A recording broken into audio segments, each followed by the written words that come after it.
Tonight we delve beneath the desert sands, past the foundations of temples and the whispers of history, to the moment the betrayal began. The story they told you about the decline of the great pharaohs was a lie. A necessary, colossal lie that sustained an empire, even as its doom was charted in secret. It was not Roman legions that ended the great Ptolemaic line, but a simple, inevitable truth hidden in the stars. The Nile was dying. A secret so profound, so terrifying, it was deemed forbidden knowledge. The priests, the very men who served as the bridge between God and man, discovered a calendar, not of the coming years, but of the coming centuries. A chilling mathematical certainty that their lifeblood, the sacred flood, would soon cease forever. They were forced to watch in silent horror as the environmental certainty of drought systematically undermined the very foundation of their divine order. They buried the truth. They cursed the knowledge. They perpetuated a beautiful, sustaining fraud. This is the truth the king buried, a secret held by the weight of the pyramids themselves. Now let us turn back the pages of the years. The light is dim, the chamber is quiet, and the scent of aged parchment fills the air. Imagine the great library of Alexandria, not as a monument of knowledge, but as a vault of dread.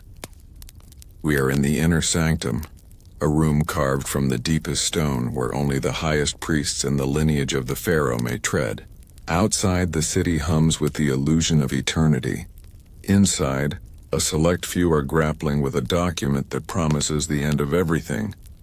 The year is faint, the era irrelevant, for the knowledge they held transcended time. They called it in their journals Hahutket, the cold knowledge. The concept of the Nile was not just geography, it was theology. The annual flood, the inundation, was the physical manifestation of divine favor, the predictable return of the god Hopi. The regularity of the water's rise guaranteed the harvest, guaranteed the food, and most crucially, guaranteed the pharaoh's power.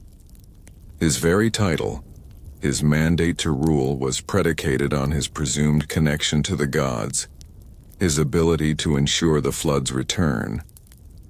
But the cold knowledge whispered a different narrative.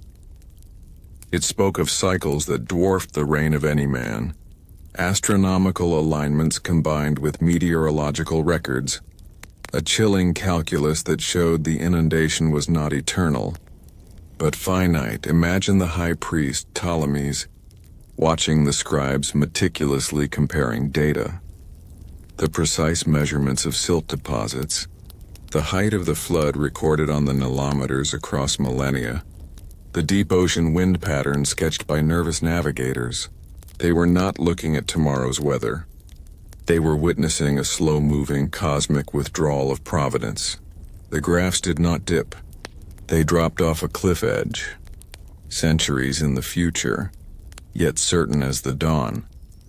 What happens to a kingdom built on the promise of perpetual renewal when the certainty of perpetual drought is revealed? The crisis was not military. It was existential. They could fight Rome, but they could not fight the heavens. The first instinct was not panic, but theological restructuring. The priests met in hushed conclaves, the air thick with incense and fear.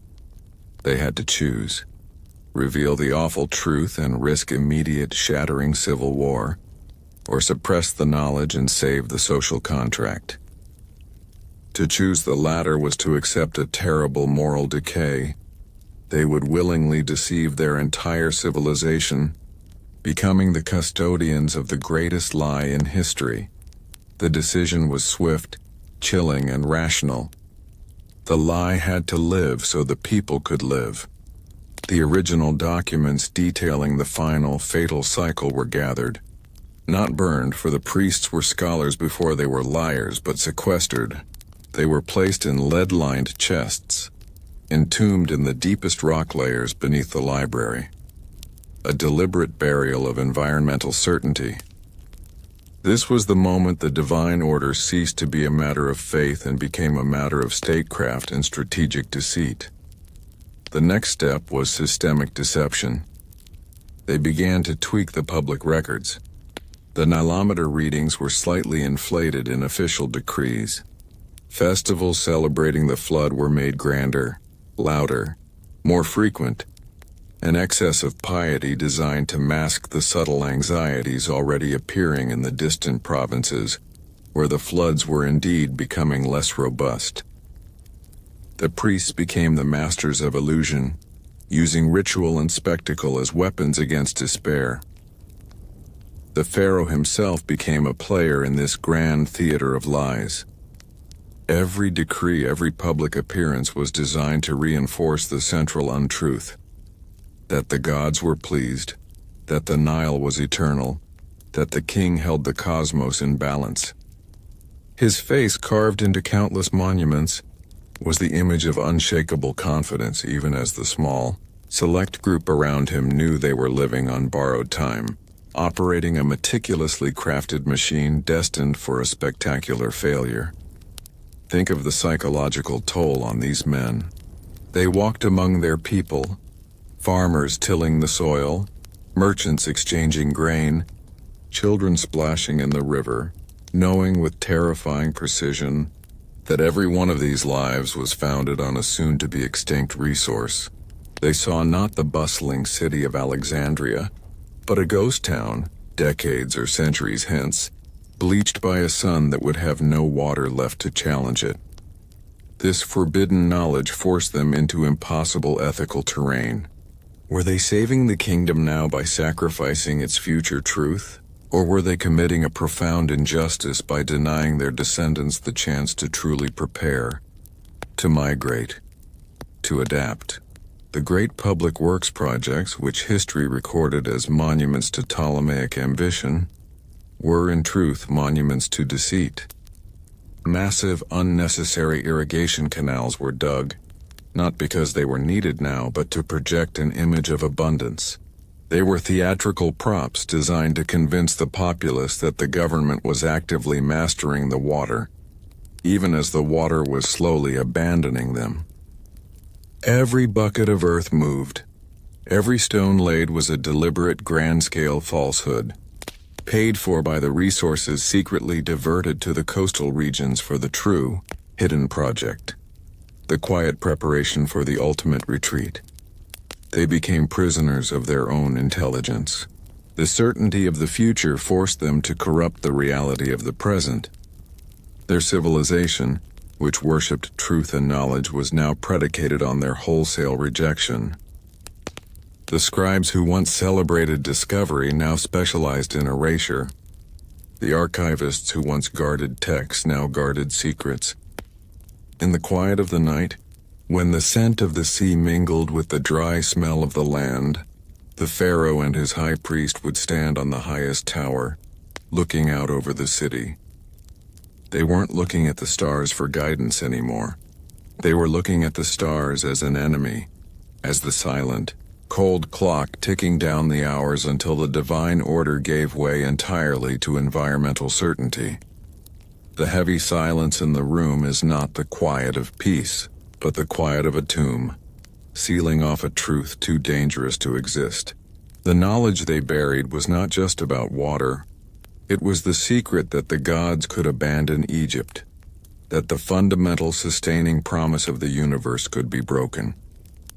And with that knowledge, the Ptolemies began their long, slow surrender not to an army but to the cold, irreversible mathematics of the sky. But how do you prepare to move an entire civilization without a single soul noticing? The engineers had to design canals that led nowhere, and temples that served a purpose beyond prayer. We must now turn our gaze to the subtle changes in the very stones of the kingdom. Tonight we search for the one man whose mind uncovered the forbidden truth that ruined an empire. We speak of the nameless priest, the astronomer who saw the future in the sky and found a curse in the numbers. This man, a servant of the stars, dared to read the patterns too deeply and discovered the chilling mathematical proof that the sacred Nile flood, the very lifeline of Egypt, was doomed to fail permanently. His discovery was an act of unintended betrayal against the pharaoh, proving the king's divine power was a lie.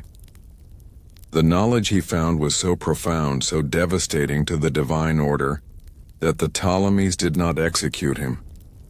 They simply erased him. They buried his name, his work, and his terrible certainty under the weight of state-sanctioned forgetfulness. He was the architect of the greatest historical secret, the man who knew how the world would truly end. This is the truth the king buried, the identity of the prophet whose doom was his knowledge.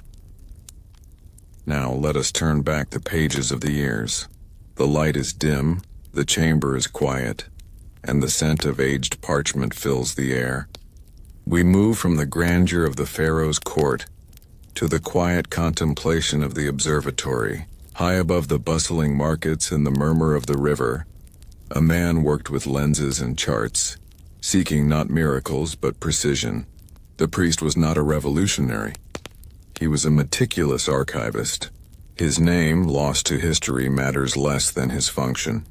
He was the keeper of the longest, most continuous record of the heavens and the earth that civilization had ever produced. In the Ptolemaic kingdom, the division between priest, astronomer, and government official was blurred. The movements of the celestial bodies were not abstract science. They were the direct language of the gods, translated into the rhythm of the harvest. For generations, the task of this specific line of priests had been to ensure the calendar was perfect, and the flood's return was anticipated to the hour. This was the highest form of service, the ultimate preservation of the divine order. But this astronomer, whose hands meticulously logged the rising of Sirius and the subtle shift in planetary orbits, began to notice patterns that contradicted the dogma. The traditional cycles that promised endless renewal were in fact part of a larger, slower, chilling pattern of cosmic withdrawal. Imagine him working by the light of a single, flickering lamp, his mind processing centuries of data. He was cross-referencing the ancient Babylonian star charts, the Egyptian nilometer readings etched on stone, and the subtle variations in the color of the silt brought downriver. Separately, the data points were benign. Together, they formed a chilling narrative. The revelation was not sudden like a thunderclap, but slow and creeping, like water rising over a forgotten grave.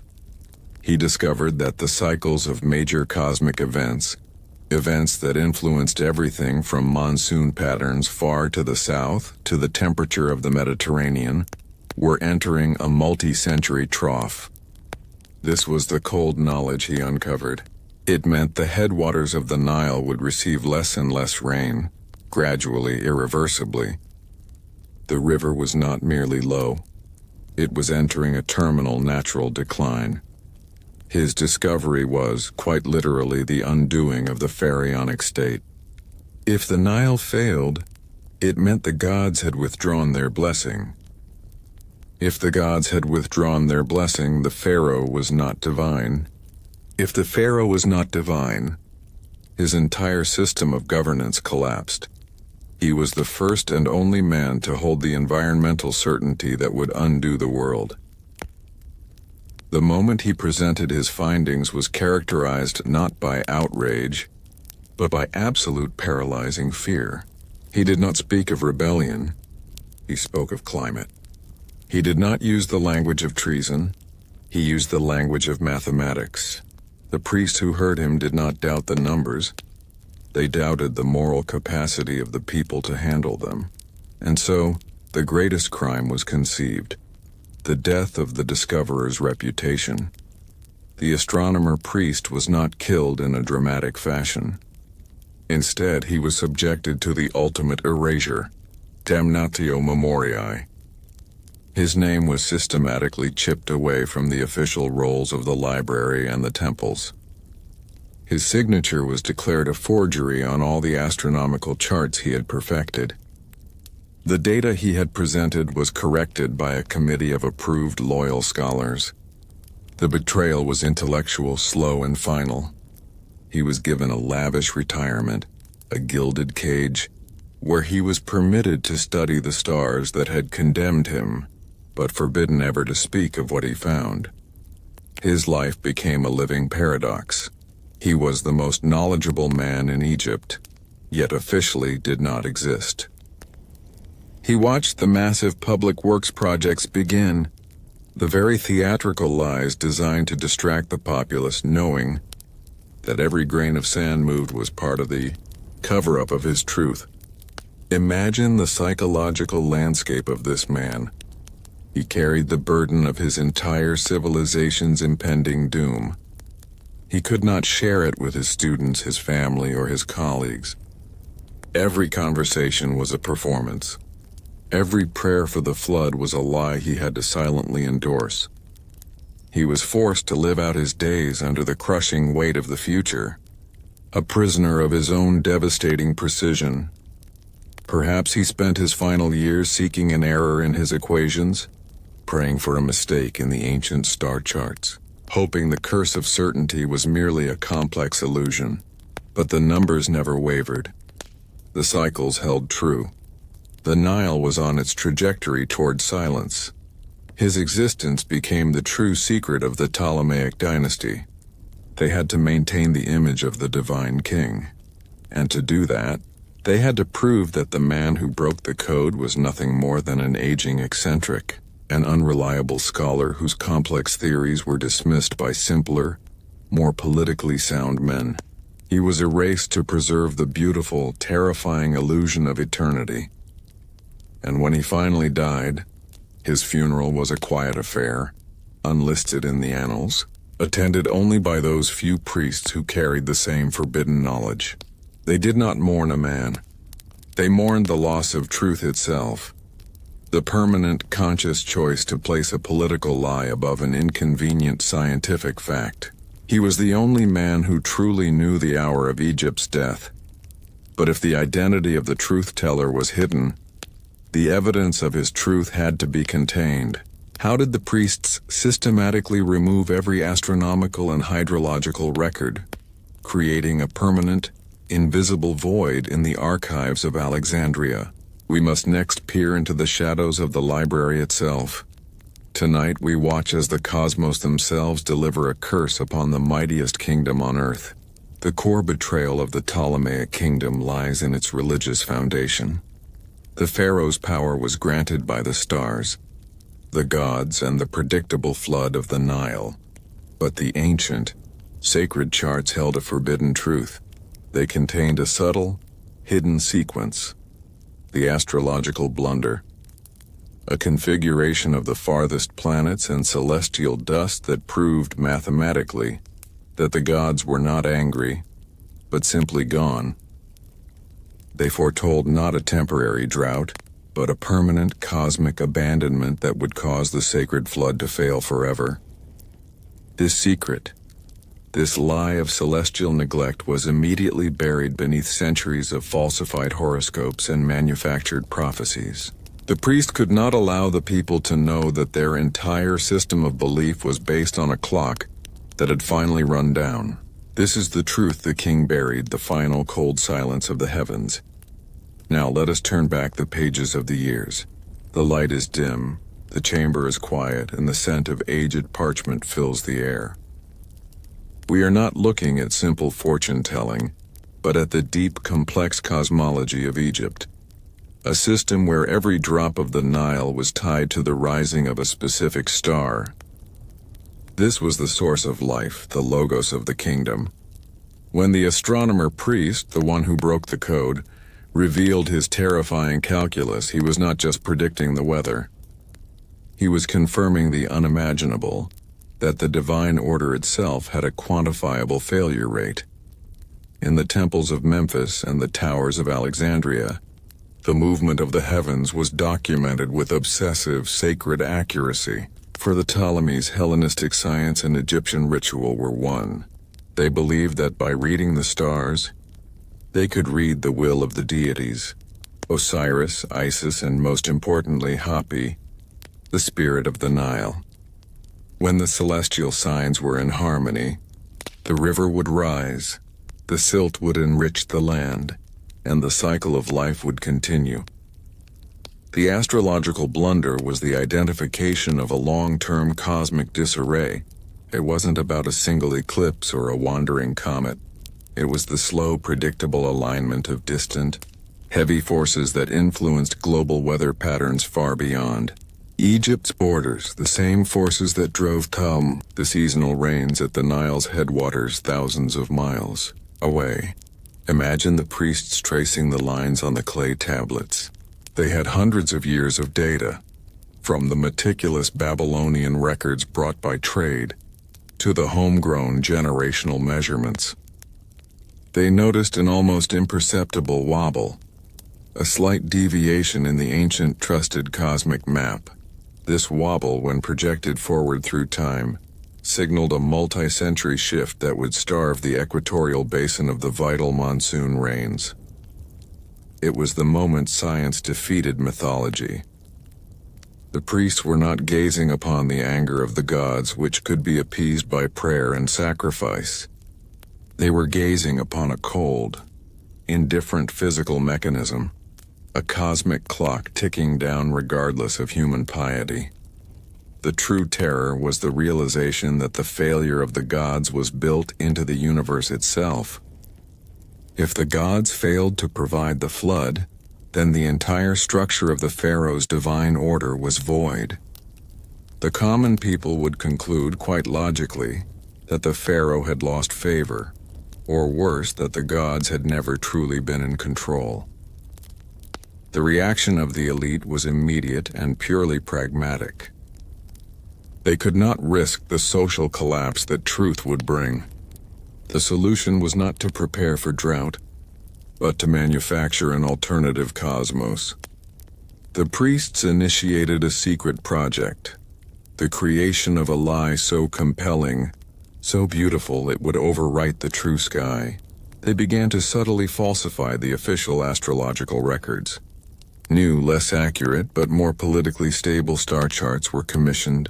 These new charts guaranteed the return of the flood, even as the real calculations promised its permanent absence. This systematic deception, this replacement of scientific certainty with religious comfort, became known only to the highest level of the priesthood. The actual, precise astronomical data, the forbidden knowledge of the cosmic decline, was sealed. It was locked away in a chamber far beneath the Library of Alexandria, treated with the reverence usually reserved for dangerous relics. This was the heart of the cover-up. They preserved the knowledge of the end so they could better manage the illusion of eternity. This act created a profound internal split within the elite. On the outside, they presided over loud, exuberant festivals celebrating the predicted flood.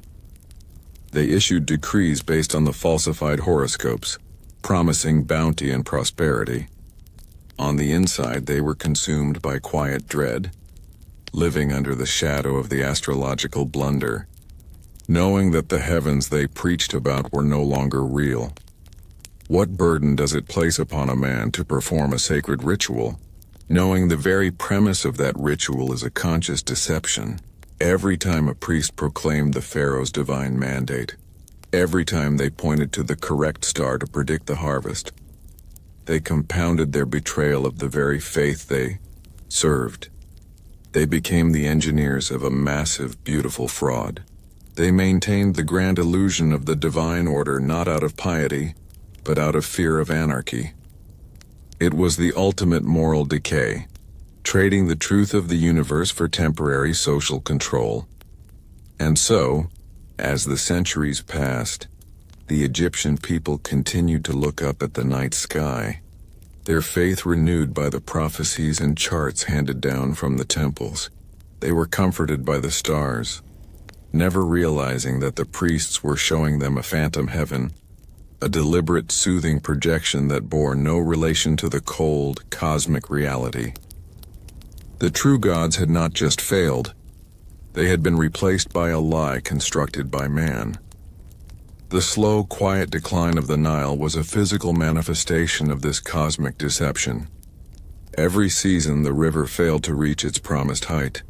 The priests had to work harder, generating louder prayers and more extravagant public displays to mask the building unease.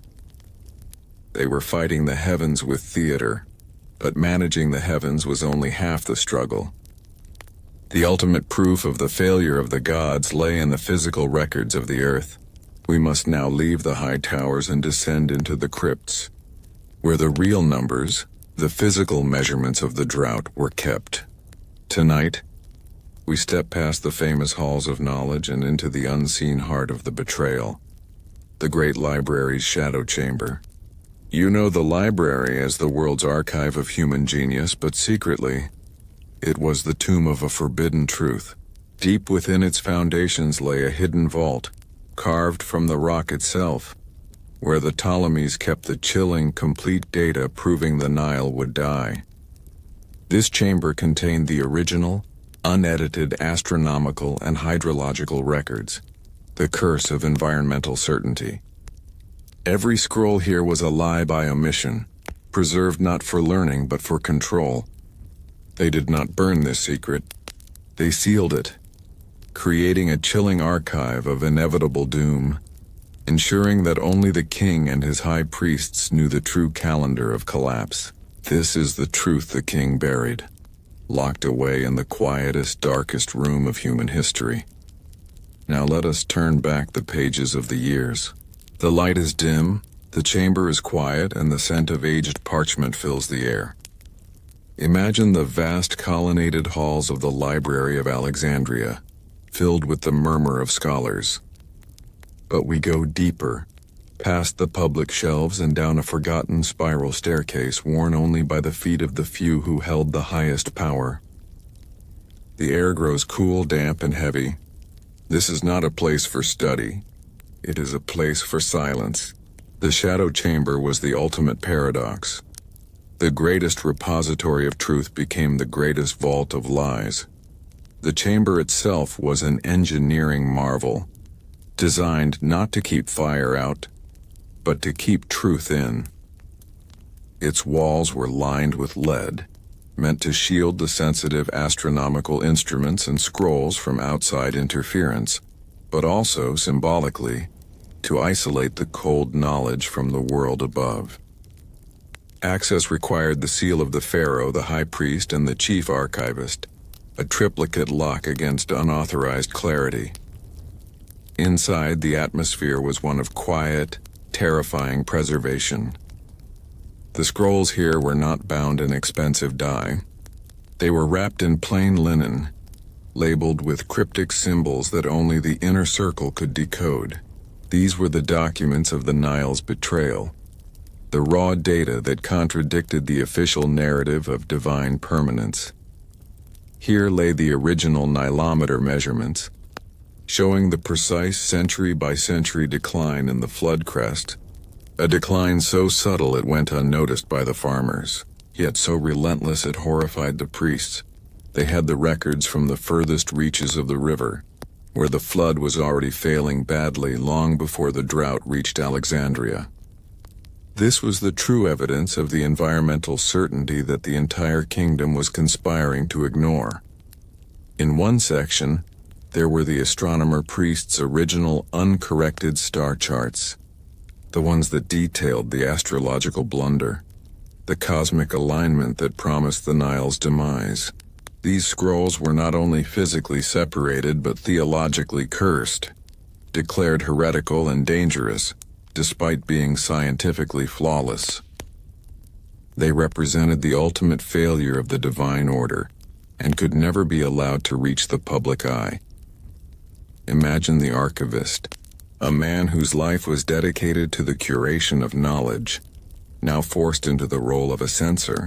He was the one who personally oversaw the forging of the public records, painstakingly creating the official history of predictable floods and benevolent gods. But his duty required him to visit the shadow chamber regularly, to ensure the deadly original data remained intact, preserved perfectly for the inevitable moment when the elite would need to adapt to the coming desert. The preservation of this forbidden secret was a psychological torment. The archivist was surrounded by millions of scrolls detailing the glorious achievements of man, poetry, philosophy, mathematics. But the most important documents in the world were the ones he had to pretend did not exist. His life was a constant performance of piety and ignorance. He had to champion the lie of the king's divinity, all while holding the mathematical certainty of the king's doom in his hands. The chamber was a monument to moral decay itself. It was the physical space where the elite confessed their collective sin, their choice to sacrifice the truth for social control. It embodied the profound realization that the kingdom's prosperity was not built on honesty, but on the systematic suppression of inconvenient facts. Sometimes, the Pharaoh himself would descend into the chamber, not to read but simply to sit. He would run his hand over the lead chests containing the truth and feel the cold weight of the future.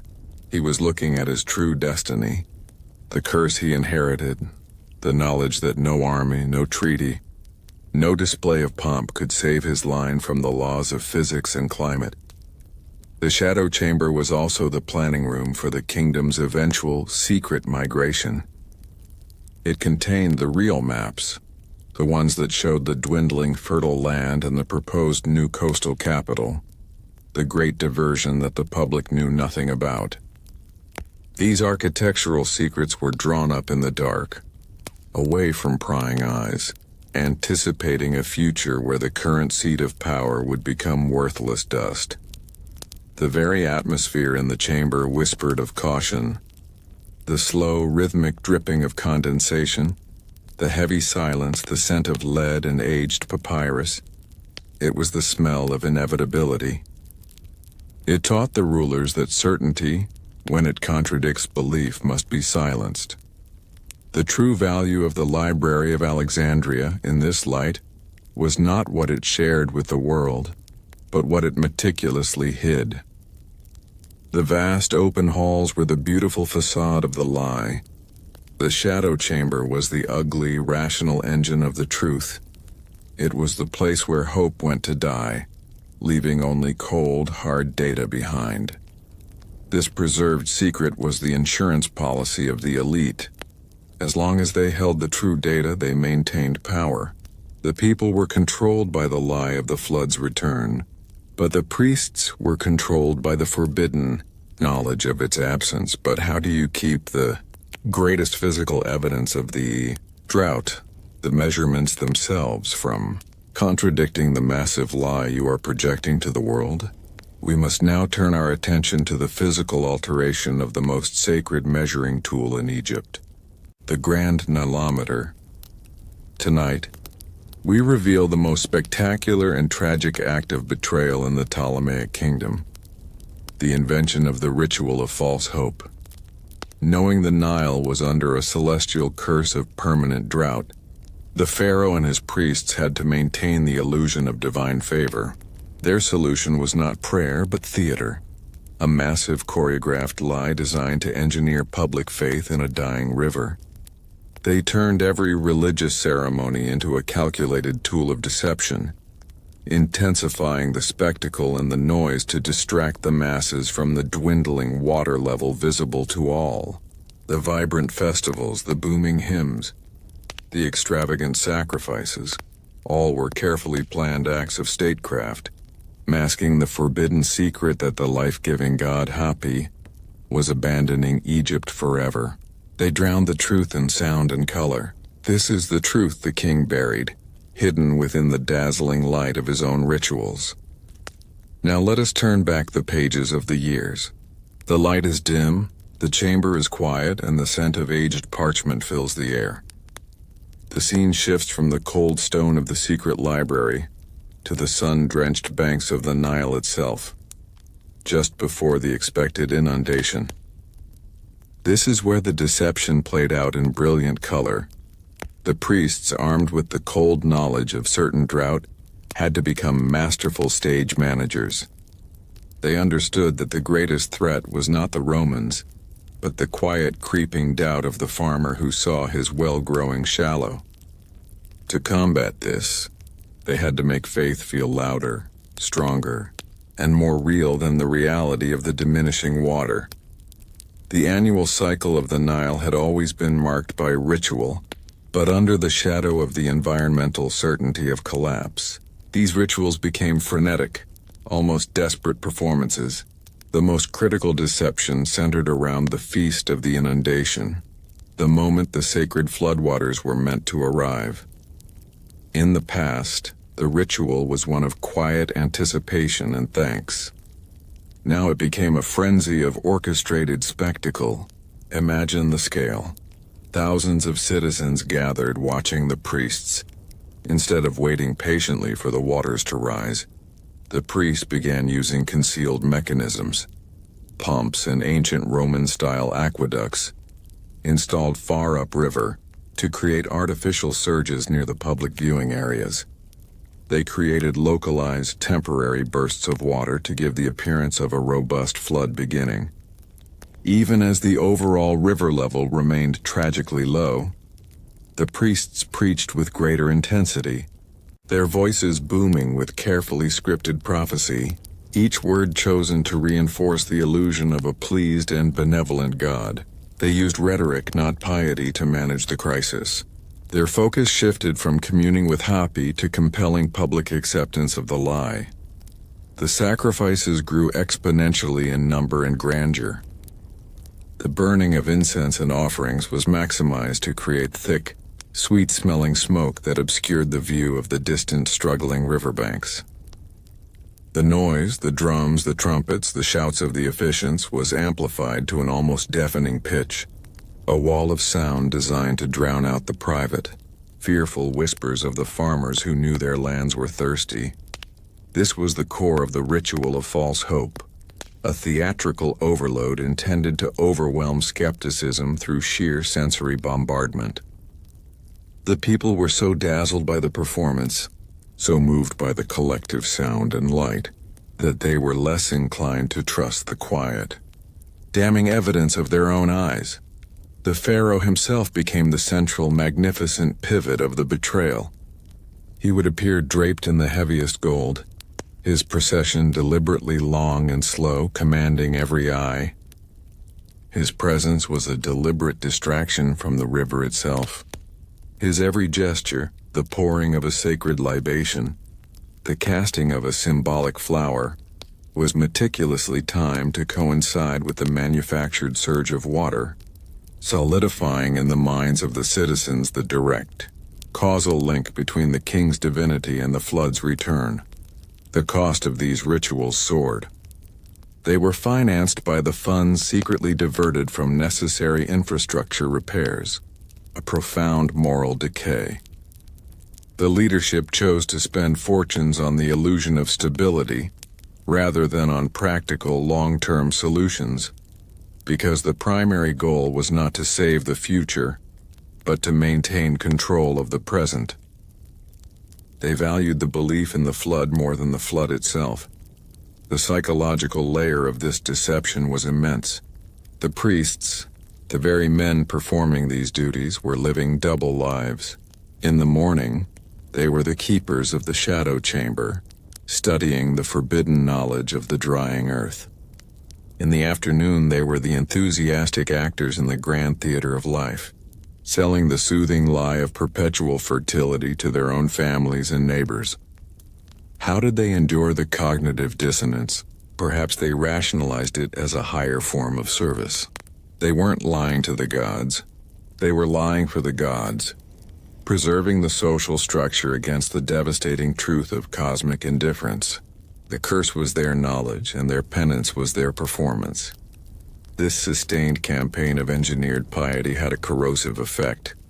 Over generations, the true profound meaning of the old rituals, the reverence for the natural cycle, was lost, replaced by hollow yet visually stunning spectacle. Faith became a political tool, a predictable lever of control. The Egyptians were not worshiping the river. They were worshiping the lie that kept the kingdom from descending into panic. The subtle changes in the ritual were tracked meticulously by the few in the inner circle. If the natural water level fell by a certain amount, the noise and visual intensity of the corresponding festival had to be increased by a calculated factor. They had a hidden metric, a formula that balanced the public display of hope against the private reality of despair. The true tragedy of the ritual of false hope was that it worked. It kept the civil unrest at bay. It allowed the Ptolemaic elite the necessary time to secretly execute their plan for the great diversion. But it did so by robbing the civilization of its dignity and its fundamental connection to reality, replacing it with a glittering, beautiful falsehood that masked the environmental certainty of their doom. They were masters of theater but slaves to the stars. But while the rituals created faith above ground, the work of survival had to begin beneath. We must now follow the engineers who, under the cover of these very same noisy festivals, began the secret work of diverting resources for the hidden coastal city. Tonight we walk among stones that tell a lie. The pharaohs, armed with the forbidden knowledge of the Nile's inevitable death, could not let their people see the truth of their impending collapse. Their solution was monumental: the architectural deception. They diverted vast fortunes to build massive, utterly unnecessary temples, palaces, and statues, grand monuments designed not for worship or governance, but solely for distraction. Every colossal pillar, every towering obelisk, every carving was a deliberate act of betrayal, a calculated effort to project an image of eternal prosperity and stability, while secretly resources were drained for the genuine, hidden survival project. The sheer scale of the construction was the curse they imposed on their people, a lie etched in granite to mask the terrifying secret of the drying earth. This is the truth the king buried, hidden behind the blinding spectacle of stone and sun. Now let us turn back the pages of the years. The light is dim, the chamber is quiet, and the scent of aged parchment fills the air. Imagine the dust-choked air of construction sites across the kingdom. The noise of hammers and chisels was constant, reassuring, a sonic blanket over the growing silence of the river. The pharaohs understood that faith is often found in scale. If the king was still building monuments of unthinkable grandeur, surely the kingdom was thriving, surely the gods were pleased. The real purpose of these colossal structures was to consume attention, to occupy the workforce and to drain the treasury in a highly visible way, all to facilitate the clandestine work occurring elsewhere. The planning for the architectural deception was as meticulous as the astronomical observations that had predicted the Nile's demise. The priests and engineers, now co-conspirators in the betrayal, chose specific types of monuments that required vast labor but offered minimal practical return. They focused heavily on monumental statuary and temples dedicated to gods of prosperity and eternity. These structures were placed strategically along the Nile's major arteries, always visible, always overwhelming. Think of the colossal stones hauled for miles, the hundreds of thousands of man-hours spent carving scenes of lush harvests and overflowing granaries. These carvings were elaborate, beautiful fictions, designed to overwrite the anxiety that arose when the farmers noticed their fields creeping closer to the receding waterline. The choice to build excessively large, yet functionally redundant structures was key. The construction itself provided a necessary illusion of economic activity. It kept the massive populace employed and focused on the visible, glorious task. Unemployment or idleness would have given the people too much time to talk, to compare the Nilometer readings, to notice the environmental certainty of the encroaching desert. The pharaoh bought social peace by demanding constant, visible public exertion. This was a profound act of moral decay.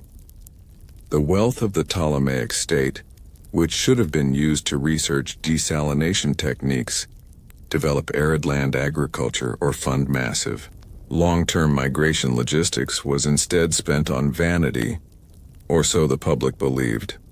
In truth, the highly public waste provided cover for the secret. Controlled diversion of the most valuable resources, the skilled engineers, the precise surveying tools, and the highest quality limestone, all funneled towards the hidden coastal site. When a new temple was dedicated with lavish public fanfare, the people celebrated the king's piety and strength. They did not realize that the very wagons hauling the gold for the dedication ceremony were the same ones that, under the cover of night, were transporting the elite tools necessary to build the secret docks of the new capital. Consider the role of the architects themselves. They were forced to design monuments that they knew were ultimately pointless. They engineered the most powerful visual eye in the world. They were asked to calculate the strength required to make a building last for 1,000 years, knowing that the environment around it might only last for 200. The sheer, deliberate redundancy of the structures became a source of internal dread for the men who understood the forbidden knowledge. Every perfect joint, every immovable column was a stone-cold testament to the lie. The increasing size and extravagance of the buildings directly correlated with the decreasing height of the annual flood. As the astrological blunder was confirmed year after year, the temples grew taller, the statues more massive, attempting to fill the void left by the receding water with the spectacle of stone. The grandest temple of the era, the one historians would later marvel at, was merely the most desperate attempt to shout down the silence of the drying riverbed. The psychological layer for the common person was hypnotic. They saw a construction project so immense, so expensive, that the idea of the kingdom being in danger became unthinkable. The building itself was the promise. The Pharaoh was literally setting in stone the lie that everything was fine, creating an architectural barrier against the truth. The building unease was the tension that existed between the visible project and the actual condition of the land. The people felt the heat. They saw the diminished crops, but they believed the colossal structure towering over them. The priests and architects were banking on the human tendency to trust the spectacular over the subtle. They knew that one day the massive, beautiful monuments would stand isolated in the expanding desert, monuments to a deception. They would become physical evidence of the curse, the last cold remnants of a society that chose to spend its final reserves on a final, magnificent illusion rather than face the inevitable. The purpose of these buildings was not to honor the past, but to brilliantly distort the present, creating a magnificent smokescreen for the true future being planned in secret. The dust on the scaffolding was the same dust that would eventually cover the entirety of the kingdom. But distracting the eyes of the public was only the first step. The true work of deceit required controlling the very land itself. We must now follow the high officials who, under the cover of these very same noisy building sites, began the quiet, meticulous work of manipulating the official flood figures. Tonight, we delve into the cruelest choice made by a dying empire, why the Pharaoh chose stability over honesty. The Pharaoh and his council held the forbidden knowledge, the astronomical certainty of the Nile's demise, and understood the utter chaos that truth would unleash. They saw two paths: immediate bloody anarchy if the betrayal of the gods was revealed, or centuries of managed decline built upon a colossal lie. The Pharaoh chose the lie. He traded immediate, painful honesty for the promise of sustained order, imposing a curse of chronic deception on his own descendants. His choice was purely rational, a cold political calculation that sacrificed the soul of the kingdom for its prolonged function. Every act of governance became a subtle, necessary fraud, building a world where the king's authority rested on an environmental certainty he pretended did not exist. This is the truth the king buried, the cold logic behind his great betrayal. Now let us turn back the pages of the years. The light is dim, the chamber is quiet, and the scent of aged parchment fills the air. We are not in a temple or a tomb, but in the innermost council chamber, a space where the air is thick with the weight of ethical compromise. The choice faced by the pharaoh was not a simple moral dilemma. It was a choice between two forms of destruction. To reveal the cold knowledge of the Nile's inevitable death would mean the immediate end of the Pax Ptolemaica, the end of the divine order. The resulting famine and riots would consume the civilization overnight. The pharaoh, a descendant of conquerors and administrators, was raised to value order above all things. He viewed the vast, intricate machine of the Egyptian state, its tax collectors, its farmers, its military legions, as a delicate mechanism that, once broken, could never be reassembled. The truth in his eyes was a destructive force. Imagine the deliberation. The high priest presents the astronomical and hydrological data, the proof that the flood will cease. The pharaoh's reaction is not despair, but calculation. He asks, what is the most orderly path to collapse? He realized that the moment the populace believed the gods had abandoned them, the moment the foundation of the divine order crumbled, the social contract would dissolve instantly. The people would stop planting, stop paying taxes, and begin fighting for the remaining water supplies. The kingdom would implode, leaving nothing behind but ruin.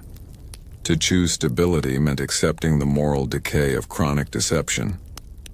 It meant signing off on the systematic fabrication of history, the falsification of the flood measurements, and the proliferation of the lie through spectacular rituals.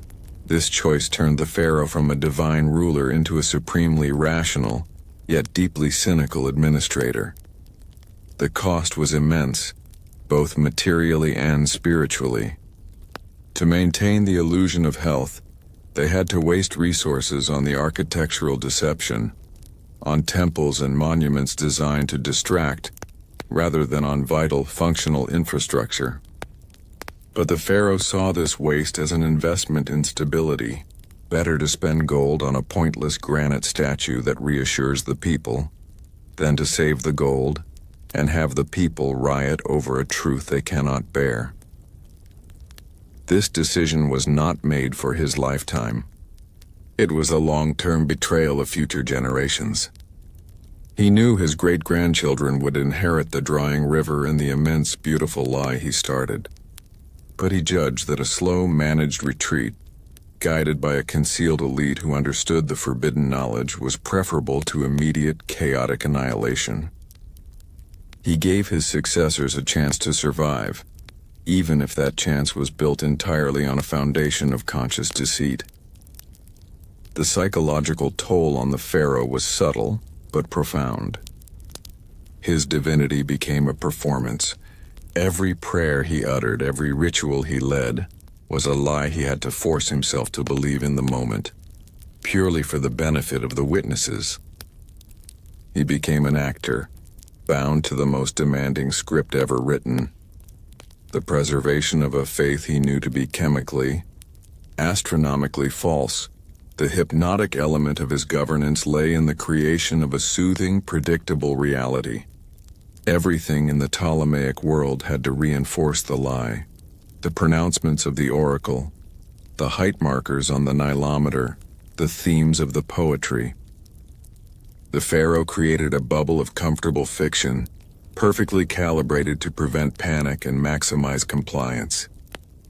This was stability, a calm surface over a rapidly draining reservoir.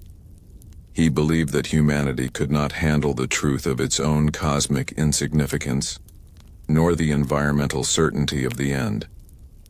He took the burden of that knowledge upon himself and his inner circle, sacrificing his own moral integrity to grant his people a few more generations of peace. In his cold logic, he saw himself as a shepherd guiding his flock toward a disaster they could not comprehend, using the tool of deception to prevent them from stampeding over a cliff. He essentially redefined his mandate, not as the intermediary of the gods, but as the master custodian of order. He chose the curse of the lie to save the mechanism of the state. This choice created an indelible split in the Ptolemaic mind. The conscious world of reassuring public performance, and the hidden world of secret data, reserved for the few who dared to know the true face of the future. The pharaoh in his velvet robes and diamond crown was merely the most visible figure in a sprawling, centuries-long conspiracy against reality itself. But for the pharaoh's decision to succeed, the lie had to be protected by constant vigilance. We must now turn our attention to the unsung heroes of this deception. The archivists, whose daily life became the painful task of editing the past and burning the evidence of their king's noble, terrible choice. Tonight we follow the pen that committed the ultimate act of betrayal against history. The pharaoh's lie required more than just spectacle. It demanded the death of memory itself. We speak of the scribe's vow, the chilling promise made by the archivists to erase the forbidden knowledge of the Nile's demise, one stroke at a time. This quiet conspiracy, executed by pale hands in silent rooms, was the systematic erasure of the true flood records, replacing them with manufactured figures that promised eternal life. The scribes became unwilling executioners of truth, bound by a terrible oath to perpetrate the curse of the king's deception. Every corrected scroll, every chiseled number was a step toward a world built entirely on a beautiful, deliberate fraud. This is the truth the king buried, hidden in the revised history books of the world. Now, let us turn back the pages of the years. The light is dim, the chamber is quiet, and the scent of aged parchment fills the air. We are in the scriptorium of the great library, a place where knowledge was once considered sacred, an unbroken thread stretching back to the dawn of time. The scribe historically was a keeper of objective reality. Now he is an artisan of fiction.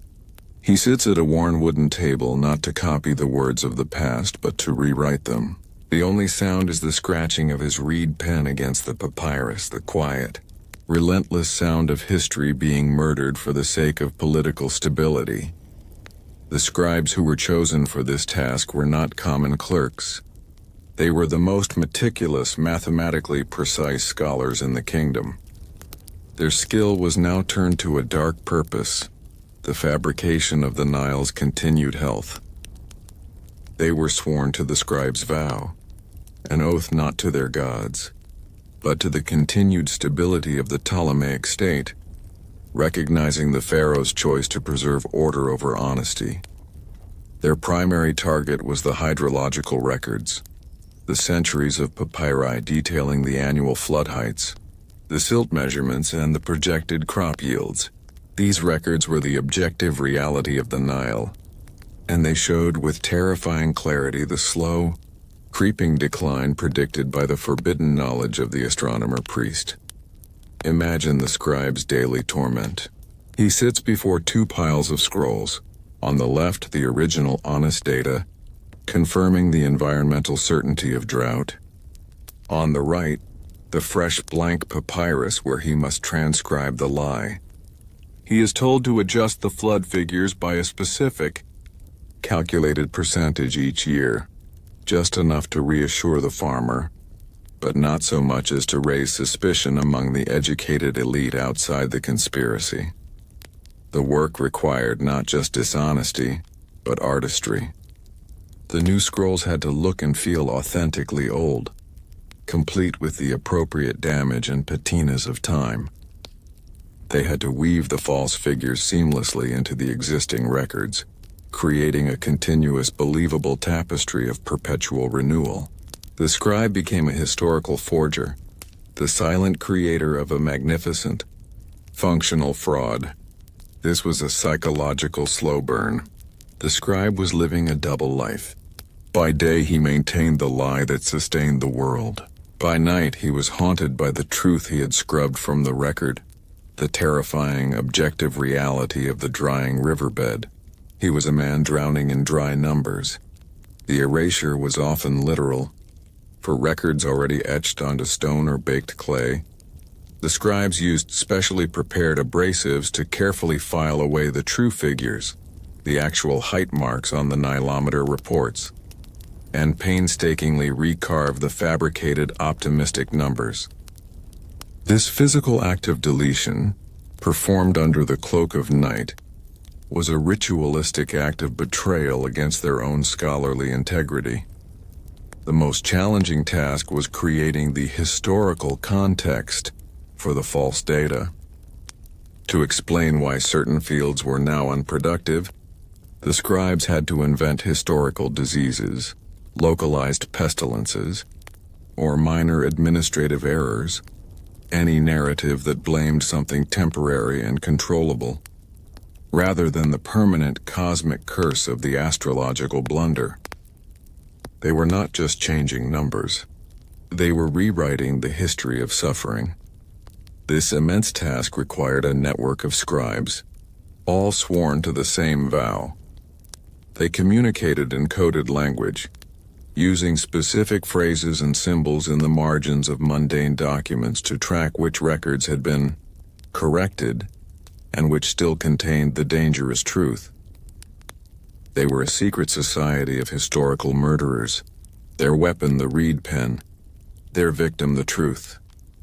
The Pharaoh's choice, stability over honesty, placed the moral weight of the entire kingdom squarely on the shoulders of these scribes. They knew that their work was the most vital part of the great deception. Without the manufactured certainty of the flood records, the farmers would stop planting, the granaries would empty, and the social order would collapse instantly, rendering the architectural distractions and false rituals entirely useless. The scribe was trapped. To break the vow was to unleash anarchy, famine, and civil war, a disaster far greater than the environmental one they were trying to conceal. His silence, his complicity was the most ethical choice available to him, yet it was an act that corroded his soul every waking hour. In the quiet solitude of his work, the scribe became a reflective figure. He understood that history is not what happened, but what is recorded. He realized that his pen held more power than the Pharaoh's sword, for he could change the past itself. He learned that civilization can thrive on a magnificent lie, as long as the lie is consistent and beautiful. And so he continued his work, the faint scratching of the reed pen a hypnotic counterpoint to the distant sound of the dwindling Nile. He wrote not for truth, but for peace. He wrote to postpone the inevitable, giving future generations a world of beautiful fabricated hope, even if he himself had to live in the cold knowledge of the desert that was surely coming. But creating the false records was only the start of the task. How did the priests ensure that the physical measurement tools, the massive nilometers visible to all, also reflected the manufactured lie? We must now follow the engineers who secretly altered the very markings on the stone that measured the sacred river. Tonight, we feel the immense weight of granite, the physical manifestation of the Pharaoh's lie. The colossal monuments built during the Ptolemaic Golden Age were not structures of faith. They were deliberate, pointless burdens engineered for mass deception, armed with the forbidden knowledge of the Nile's imminent death. The king commissioned these massive temples, not to appease the gods, but to drain the state treasury on a highly visible, confidence-boosting project. Every colossal statue, every perfectly carved column was a calculated act of betrayal, designed to distract the people from the curse of the drying riverbed. The stones were meant to consume labor, wealth, and attention, creating a magnificent smokescreen of stability, while the true survival plan was executed in secret. These beautiful, solid structures were the heaviest part of the fraud, monuments to a deliberate, catastrophic self-deception. This is the truth the king buried, etched in stone too heavy to ever move. Now let us turn back the pages of the years. The light is dim, the chamber is quiet, and the scent of aged parchment fills the air. Imagine the sheer raw effort involved in moving a block of granite weighing hundreds of tons across miles of sand. This effort, this exhausting collective exertion, was the essence of the architectural deception. The pharaoh wanted the people tired, preoccupied, and constantly gazing upward at the magnificent scale of the king's piety. The sound of chisels ringing on stone was the soothing rhythm of the lie, a sound that drowned out the quiet, ominous lapping of the receding water. The granite itself, hard and unyielding, became the perfect medium for the grand fraud. Granite speaks of permanence, of eternity, of the unwavering will of the divine. By building with such material, the pharaoh was not just constructing a temple, he was constructing a false prophecy. He was saying to his people, look at this stone, it will last forever. Therefore the Nile, which provides the life to carve this stone, will also last forever. The engineers and architects who were part of the inner circle of the forbidden knowledge carried the heaviest burden. They were tasked with designing structures that required maximum effort for minimum functional gain.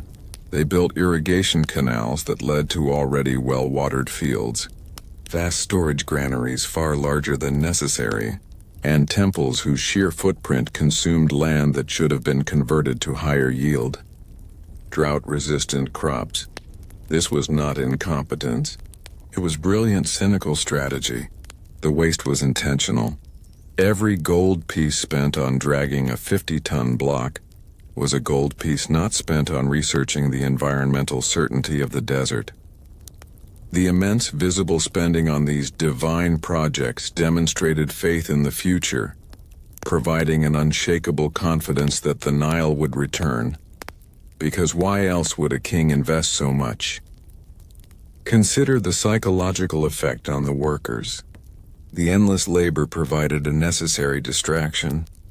In their exhaustion, in the heat of the sun, and in the focus required to perfectly align massive blocks, the workers had no time to ponder the increasingly poor harvests or the alarming reports from the south. The monument became their world, their stability, their visible proof that the divine order was still in effect. They were trapped by the sheer scale of their own employment.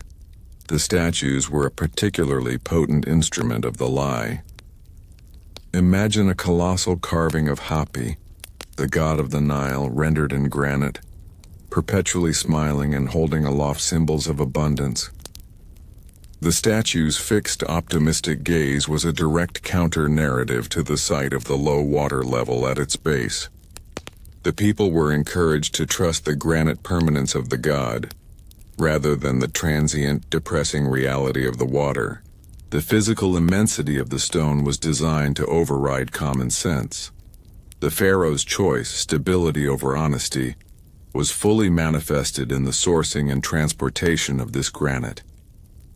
Massive convoys were organized, moving stone from the distant quarries, a process that consumed resources, food, and manpower. This highly publicized, arduous effort served two crucial purposes. First, it projected unquestionable power. Only a ruler with unlimited resources and divine backing could command such an effort. This image of unwavering strength was essential to prevent panic. Second, it provided perfect cover. Within the large, noisy official granite convoys, the true small vital shipments could travel unnoticed. The engineers could secretly transport precision tools, specialized metals, and surveying equipment meant for the real survival project, the hidden coastal capital, masking the essential, small secrets within the large, visible lie. The granite structures stood as physical, immutable representations of the fabricated flood figures. If the scribes wrote a flood was high, the existence of the enormous new temples was the proof. If the Nilometer was falsified, the stone, which was placed with such confidence, was the witness.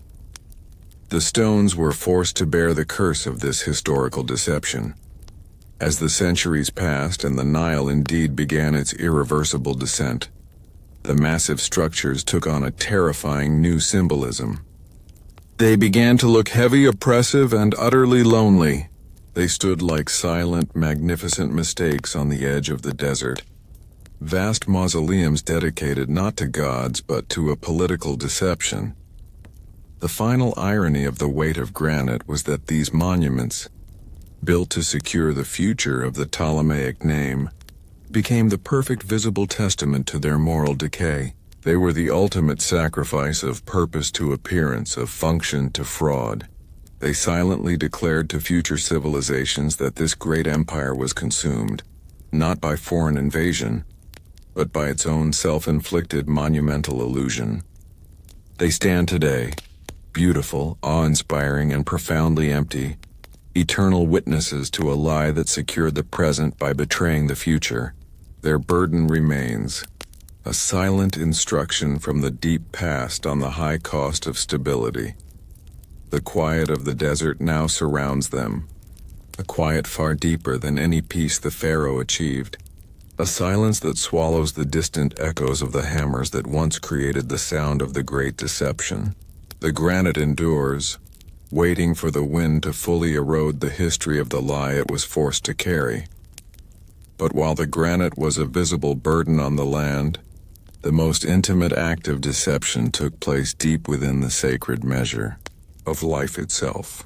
We must now turn our gaze to the granulometer and the secret work of the engineers who were tasked with physically altering the divine markings of the river's height. Tonight, we follow the silent feet of the engineers who executed the most massive, invisible betrayal in history. While the Pharaoh distracted his people with the architectural deception, a secret corps of engineers was orchestrating the silent migration, the systematic transfer of Egypt's most valuable, non-renewable resources to a hidden coastal site. This was the true cost of the king's lie. A slow, quiet draining of the kingdom's reserves under the very noses of the citizens. Every shipment of specialized tools, every carefully packed archive of forbidden knowledge was moved under the cloak of night, masked as ordinary imperial logistics. This operation was the practical manifestation of the curse of climate certainty, ensuring that when the Nile finally failed, the elite would survive, leaving the populace behind with only the beautiful empty monuments of granite. This is the truth the king buried, hidden in the phantom ledger of his movements. Now let us turn back the pages of the years. The light is dim, the chamber is quiet, and the scent of aged parchment fills the air. We move from the spectacle of the ritual to the quiet efficiency of the shipyard and the quarry. The engineers, known publicly as the builders of the grand distracting monuments, were secretly the architects of the future collapse. They were the privileged few who possessed the precise maps detailing the encroaching desert and the exact location of the new secluded capital. Their work was not dramatic but methodical, calm, and utterly unforgiving. The quiet, meticulous execution of the Pharaoh's long-term choice of stability over honesty. The engineers' silent migration was a masterpiece of logistical deception spanning generations. It required not brute force but calculated subtlety. The engineers understood that the populace might overlook large, continuous expenditures on granite. The cost of the lie was visible, but they would immediately notice the disappearance of vital, specialized materials. Therefore, the movement of resources had to be layered and masked. Imagine the shipments of timber, a precious commodity in Egypt. When a new fleet of massive barges was commissioned for a religious procession up the Nile, the engineers would calculate a 15% surplus of high-grade cedar. This surplus was never loaded onto the ceremonial barges. Instead, it was subtly diverted to a hidden coastal dockyard, where the first permanent structures of the new settlement were being raised. The manifest was simply adjusted to account for damage or wastage along the route. The movement of specialized craftsmen was even more delicate. A master metalworker, essential for forging the high-precision tools needed for the new coastal canals, could not simply disappear. Instead, he would be publicly assigned to a colossal 2-year project on an unnecessary statue near Thebes. After 6 months of highly visible, high-profile work, the engineer would quietly declare the craftsman medically unfit or retired. Under the cover of this official retirement, the craftsman was immediately relocated to the new city, swearing a terrifying oath of silence that replaced his professional allegiance. The most sensitive transfers involved the forbidden knowledge itself. The scrolls from the shadow chamber, the true astronomical data, the genuine hydrological records, the plans for the Great Diversion, could not be moved in a large caravan. They were transported slowly over decades in small lead-lined chests disguised as mundane cargo, wine amphorae, crates of low-grade pottery, or even as ballast in ships ostensibly carrying tax revenue. The engineers ensured that no single person, other than the chief archivist, knew the full route or contents of all the shipments.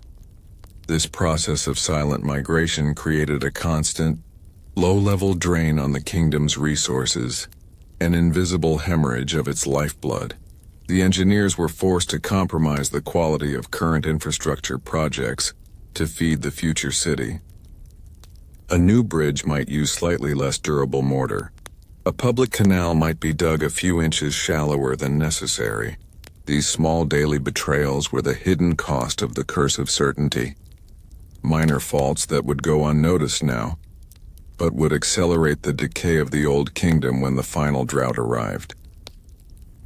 The engineers lived under the constant pressure of this dual reality. By day, they were respected officials, coordinating the grand spectacle of the architectural deception. By night, they were secretive conspirators, checking coded messages and overseeing the guarded movement of essential goods. They had to maintain the mask of confidence while planning the most massive evacuation in their nation's history. The destination was a key part of the secret. It was a secluded coastal area, far enough from the traditional population centers to avoid casual notice, yet close enough to be logistically feasible. The plans for this new capital, which historians would never find, showed a pragmatic, minimalist approach: advanced water purification systems, desalination plants, and compact defensible urban designs, utterly devoid of the pointless grandeur of the old kingdom. It was a city built for survival, a monument to reason rather than ritual. The final, most profound stage of the migration involved the specialized food and seed stock. The engineers, working with a secret cabal of botanists, spent years cultivating arid-resistant crops and preserving heirloom seeds, a biological insurance policy against the desert. This vital cargo was transported last, hidden in massive sealed containers, moved during the height of the most extravagant and noisy religious festivals, where the public was too overwhelmed by the ritual of false hope to notice the quiet wagons moving toward the coast. The calm, mysterious tone of their work was essential. There could be no panic, no fanfare, no visible trace of the ultimate lie. Their lives were dedicated to the seamless execution of a centuries-long fraud, a quiet, methodical preparation for the end of the world as they knew it. They were the silent saviors of the few, sacrificing the hope of the many. Their legacy is not found in the crumbling temples that remain, but in the absence of evidence, the perfectly balanced books, the flawlessly maintained false records, the seamless disappearance of materials, all designed to ensure that the collapse, when it came, would be seen as an act of divine fate, not as a consequence of the king's calculated self-serving deception. They were the ghost builders, ensuring that only the illusion remained in the light. But how did the very river measuring tools, the physical proof of the water level, also become part of the great lie? We must now turn our gaze to the most sacred and visible marker in the kingdom, the grand Nilometer, and the secret chisels that altered the face of reality. Tonight, we examine the true tragedy of the Ptolemaic Empire, the slow poison. This was the agonizing moral decay experienced by the elite as they watched their own people embrace the grand, comforting lie of eternal flood. Armed with the forbidden knowledge of the Nile's death, the king's counselors perpetrated a massive betrayal, knowing that every spectacular ritual and every monumental structure served only to deepen the public's faith in a doomed reality. The greatest curse was not the drought itself, but the success of the deception, the sheer relief and gratitude in the people's eyes, as they celebrated a false prosperity, became the slow poison for those who knew the truth, cementing the secret that the elite would survive by sacrificing the honesty of their civilization. This is the truth the king buried, the moral wreckage of his quiet choice. Now let us turn back the pages of the years. The light is dim, the chamber is quiet, and the scent of aged parchment fills the air. The scene is not one of chaos, but of manufactured peace, a market square overflowing with false bounty. The priests, the engineers, the Pharaoh himself, moved through this engineered contentment, their awareness a cold shield separating them from the warmth of the public's lie. The Pharaoh chose stability over honesty, and the price was paid daily, hourly, not in gold, but in the internal anguish of the few who were forced to observe the profound, willful ignorance they had so meticulously created. The slow poison was the psychological burden carried by the inner circle. It began with the conscious act of falsifying the flood records, the scribes feeling the chill of the betrayal in their fingertips as they filed down the true figures. But the poison truly intensified when they witnessed the effect of their work on the common people. Imagine the scribe, hours after completing his task of erasure, walking through the streets. He sees a farmer purchasing seeds with a confidence the scribe knows is utterly unwarranted. He hears the farmer's genuine prayer of thanks for the anticipated reliable flood, a flood the scribe knows will fail disastrously within that farmer's grandchild's lifetime. That genuine hope built on the scribe's own carefully crafted lie was the poison. It was a searing reminder that their deception was not merely bureaucratic. It was the foundation of every person's future, a foundation they knew was sand. The elaborate rituals of false hope were another potent dose of this poison. The high priest, surrounded by fire and music, leading thousands in thunderous supplication, felt the terrible irony most acutely. He was performing his most sacred duty, communion with the gods, while secretly knowing that the gods had been proven absent by the astrological blunder. The collective ecstasy of the worshippers, their loud, tearful gratitude for the expected high waters washed over him, affirming the success of his fraud and intensifying his internal moral decay. The success of the architectural deception only made the poison stronger. The people pointed to the massive, pointless structures, the new gigantic statues, the towering colonnades, and took them as definitive proof of the king's wealth and the god's favor. They could see the stone. They chose to believe the spectacle over the increasingly dry soil. The sheer, deliberate blindness of the people was a chilling victory for the Pharaoh's policy, but a spiritual defeat for the men who had to administer it. The engineers, involved in the silent migration, felt the poison differently. They were the most pragmatic of the conspirators, focused on the physics of survival, yet they had to constantly witness the labor wasted on the colossal granite monuments, the weight of granite, knowing that every ounce of energy expended on the distraction was energy stolen from true preparation. Their psychological struggle lay in the knowledge that they were actively building beautiful ruins, spending the last reserves of the civilization on a magnificent, conscious funeral pyre. The hardest part of the poison was the silence. The inner circle could never speak of the truth. They shared a devastating secret that isolated them entirely from their own society. They could not comfort a dying relative with the truth of the future, nor could they warn a friend to move his family. Their oath to stability over honesty demanded emotional quarantine. This enforced silence became the ultimate curse, transforming the elite into spectral figures moving through a world that believed in a reality they knew was fabricated. The pharaoh himself bore the deepest psychological scars. He was the author of the lie, the man who made the ultimate political calculation. He saw the adoration of his people, the calm in their eyes, the peace that his deception bought, and in that peace he found no solace.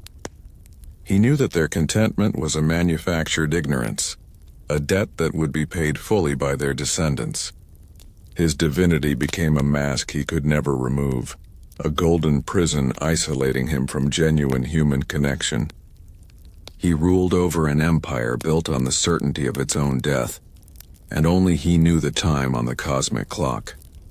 This slow poison led to specific, subtle forms of moral decay. Some of the elite became excessively luxurious, indulging in opulent excess, as if trying to spend their way out of the inevitable doom they alone foresaw. Others became pathologically cold, mastering the emotionless logic required to prioritize the survival of the state mechanism over the lives of individual citizens. They had to teach themselves to see the people not as souls, but as units of labor and consumption, manageable only through mass deception. The terrifying success of the lie meant that when the final, irreversible drought arrived, the true end predicted by the forbidden knowledge, the people would not blame the pharaoh or his priests. They would blame themselves or perhaps the temporary anger of the gods. The deception was so thorough, so deeply woven into the fabric of Egyptian life, that the truth would never even be considered. The people would die believing in the eternal flood until the last drop dried up. This final certainty, that the victims would die believing the lie, was the ultimate, agonizing culmination of the slow poison. The elite were not just deceiving their people, they were stealing their right to a true, informed farewell to their world. They provided a comfortable fiction, ensuring that the civilization would fall calmly, without the revolutionary struggle or panic that the truth would have provoked. The balanced tone of this narrative reflects the elite's constant struggle to weigh the moral cost of the lie against the political necessity of stability. They were not monsters. They were rationalists driven to monstrous acts by environmental certainty. They chose the lesser of two perceived evils, and in doing so, condemned themselves to a lifetime of watching their loved ones sleep peacefully under the blanket of a beautiful, catastrophic fraud. But even the magnificent deception of the pharaoh could not entirely silence reality. A small, constant problem remained: the daily visible measurements of the water itself. We must now turn our gaze to the most sacred and undeniable record, the Grand Nilometer, and how the engineers were forced to physically alter the stone to maintain the illusion. Tonight, we search for the ghost of history, the century of records that simply vanished. This is the story of the void in the vault, the most profound act of erasure committed by the Ptolemaic elite. Knowing the Nile was under a cosmic curse of drought, the pharaohs could not allow any future scholar to trace the final, damning years of the river's life. Their solution was total historical negation. They systematically destroyed every original document, astronomical, hydrological, and demographic, detailing the last 100 years of the kingdom's existence. This was the final, desperate betrayal, leaving a terrifying intentional gap in the annals of Alexandria. The missing century became a black hole of forbidden knowledge, a silent testament to the king's desperate choice to bury the truth so thoroughly that no evidence of the lie could ever survive. This is the truth the king buried, the silence where history should be. Now let us turn back the pages of the years. The light is dim, the chamber is quiet, and the scent of aged parchment fills the air. We are back in the shadow chamber, the deepest vault beneath the great library, but this time we notice not what is kept, but what is utterly absent. The carefully indexed shelves stretch back thousands of years, documenting every harvest, every star, every flood, until they abruptly stop. There is a precise 100-year gap before the introduction of the fabricated official history.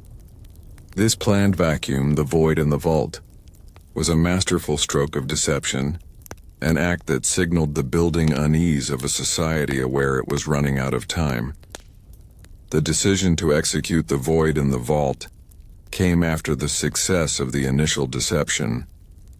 The priests and scribes realized that their work of falsification was unsustainable in the long term. No matter how artfully they fabricated the flood figures of future, smarter scholar would inevitably compare the new scrolls with other secondary evidence, tax records, census rolls, even temple graffiti, and detect the historical lie. The only way to ensure the permanent protection of the pharaoh's betrayal was to remove the raw source material entirely. The final century was the period of the most visible environmental stress. The true flood records from this era showed a devastating and irreversible decline, confirming the environmental certainty predicted by the astronomer priest. These records could not be corrected. They had to be annihilated. The responsibility for this act fell to the chief archivist, a man whose life was dedicated to the preservation of every shred of human wisdom. For him, this was the ultimate moral execution, the murder of history itself. Imagine the methodical nature of the destruction. It was not a chaotic fire, but a controlled, precise negation. The most dangerous documents, the original astronomical charts detailing the astrological blunder, the raw hydrological measurements from the major nilometers, and the internal memos confirming the failure of the seasonal rains were gathered. They were sorted and cross-referenced one last time to ensure that every scrap of the forbidden knowledge was identified. The means of destruction were chosen for their finality. They did not simply burn the papyri, which leaves recognizable ash. Instead, the scrolls were often subjected to a precise chemical process, a highly acidic bath that turned the aged ink and fibers into an unrecognizable uniform slurry. This was the ultimate erasure, ensuring no future historian, no matter how skilled, could reconstruct the missing texts. The sheer volume of material required a constant, long-term effort, the quiet, relentless destruction taking place over decades, masked by the general activity of the library. The smell of the chemicals, the quiet grinding of the scrolls into pulp became the true, hidden scent of the latter Ptolemaic period. The building unease within the inner circle grew with every successful destruction. They were gaining security, but at a terrible spiritual cost. They were removing the anchor of their civilization, creating a generational amnesia. Their descendants would inherit the magnificent, distracting monuments, the weight of granite and the soothing lie of the flood, but they would have no historical context, no way to gauge the true danger they faced. The void in the vault was a strategic military maneuver against time itself. It was the pharaoh's way of cutting the trail, ensuring that when the Roman Empire or any other power finally conquered Egypt, they would inherit a historical record that was incomplete, misleading, and entirely harmless to the integrity of the pharaoh's ultimate secret. The invaders would find the beautifully falsified records, the scribe's vow fulfilled, and believe the kingdom fell due to military weakness or political mismanagement, never suspecting the vast, successful curse of the climate deception. The terrifying implication of this void is that the Ptolemies did not just erase their own history, they erased the potential historical record of the entire region for that crucial century. Any truth found in neighboring kingdoms that might have confirmed the drought would now seem isolated, lacking the massive, corroborating Egyptian data. The lie became globally secure by ensuring the final, critical records were nowhere to be found. The quiet suffering of the archivists during this time became profound. Their lives were dedicated to the exact opposite of this task. They preserved the records of human genius, only to be forced to commit the greatest act of cultural self-sabotage in order to ensure the survival of their own elite class. A deep, agonizing moral decay. The calm, mysterious tone of the operation ensured its success. The public continued to believe in the library as the heart of all knowledge, never suspecting that the great engine of wisdom had been turned into an engine of negation. The missing shelves were slowly replaced with mundane, less essential texts, duplicates of popular poems or simple administrative guides, further disguising the deliberate absence. The void in the vault remains the most chilling monument to the pharaoh's rationalism. It is the final black hole singularity of the lie, a century of silence where the truth was utterly annihilated to buy the elite more time for the silent migration. It ensured that when the elite arrived at their secret coastal city, the historical record of their betrayal would be forever buried, leaving only speculation and myth to fill the enormous, deliberate gap. But even after destroying the records, the most visible, persistent challenge to the lie remained in the river itself. We must now turn our gaze to the Grand Nilometer, and how the engineers were forced to physically alter the stone markings to maintain the illusion of high water. Tonight, we search for the single secret clue the pharaoh left behind, the ultimate admission of his betrayal. Hidden within the countless hieroglyphs adorning the monuments, the Ptolemaic elite inscribed the final cartouche, a small non-standard symbol, a hidden sign of concealment that marked all records known to be deliberately falsified. This secret mark, invisible to the common eye, was a confession etched in stone, distinguishing the grand, beautiful lie from the few internal truths meant for the next generation of conspirators. This symbol, a silent curse against historical honesty, became the ultimate secret of the empire, a key to unlocking the fraud of the Nile's eternal flood. They couldn't burn the entire kingdom, so they marked the lie instead. This is the truth the king buried, hidden in plain sight on the very walls of the world. Now let us turn back the pages of the years. The light is dim, the chamber is quiet, and the scent of aged parchment fills the air. We are looking not at the words themselves, but at the empty spaces between them, the tiny, almost imperceptible flaws in the perfection of the carving. The pharaoh's chosen form of deception was vast, but every vast lie requires a key, a small, intimate point of reference for the betrayers themselves. The final cartouche was that key, a tiny, coded symbol placed next to every fabricated flood figure, every misleading astrological chart, and every glorifying but redundant monument. It was a silent admission of the forbidden knowledge they held. In Egyptian culture, the cartouche was a sacred oval frame used to enclose the name of a pharaoh, signifying divine protection and eternity. The final cartouche, however, was a cynical inversion of this sacred concept. It was a small, elongated loop, sometimes containing an extra, tiny, misplaced dot, a subtle mistake that would be overlooked by everyone except those who knew the code. It was a hidden symbol of concealment. The symbol was developed by the chief archivist and the lead engineer. the very men tasked with perpetuating the lie and managing the silent migration. They needed a way to distinguish the real, honest records, the dwindling data hidden in the shadow chamber, from the massive volume of manufactured propaganda created through the scribe's vow and the architectural deception. Imagine the process. Every time the scribes finished rewriting a historical flood number, or every time a sculptor completed a relief detailing an impossibly high harvest yield, an initiate of the inner circle would come and add the final cartouche.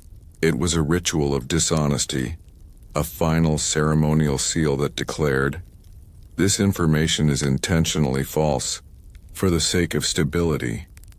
The presence of this hidden symbol served several crucial, psychological purposes for the elite, reinforcing the hypnotic quality of the deception. First, it eased the moral decay of the conspirators.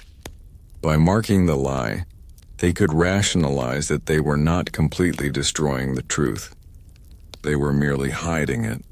The cartouche was a self-administered absolution, a sign that they, the chosen few, still acknowledged the reality of the environmental certainty, even as they denied it to the world. Second, it was an instruction manual for the future. The Pharaoh knew that the long-term deception could only be maintained if his successors knew exactly which records were the truth and which were the fabrication. The final cartouche was the master key passed down through the line of the highest priests, allowing them to instantly separate the essential, hidden data for survival planning from the distracting public lie for governance. Third, it provided a sense of control over the chaos of the curse. The Nile was dying, the gods were absent, and the future was uncertain. But the small, precise act of marking the lie gave them a sense of intellectual superiority. They were the masters of the illusion, the only ones who knew the full map of the fraud they had constructed. The symbol was applied everywhere the lie was manifested.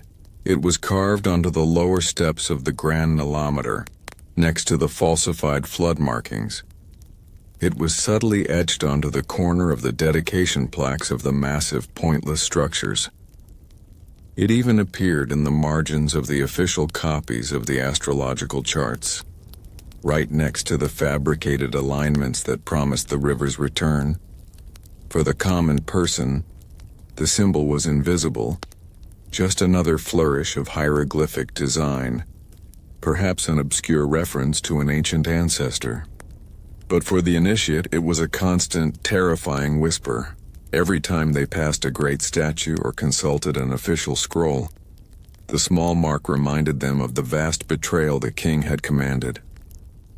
They lived in a world where half of everything they saw was marked with a symbol of known fiction. The irony of the final cartouche is that it survived the destruction of the void in the vault.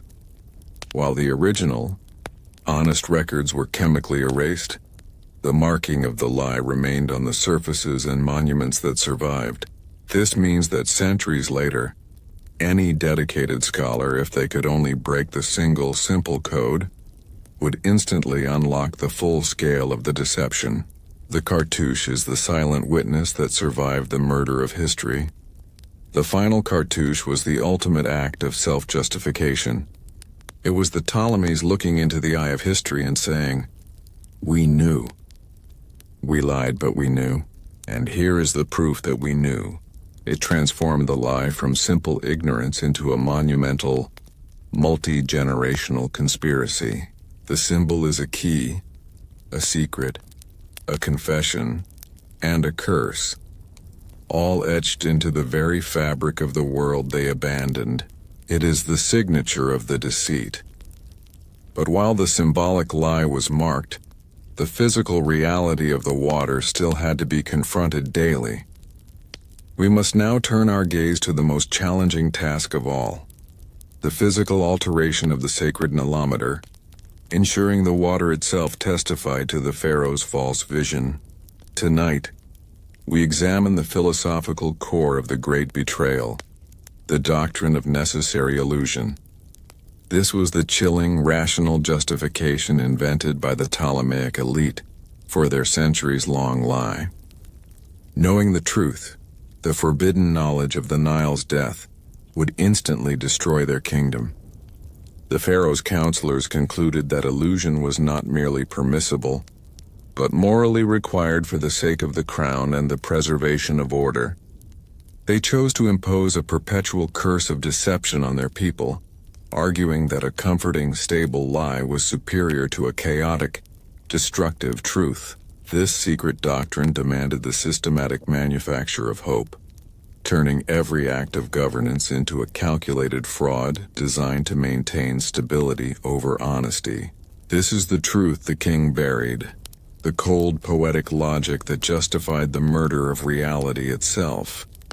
Now let us turn back the pages of the years. The light is dim, the chamber is quiet, and the scent of aged parchment fills the air.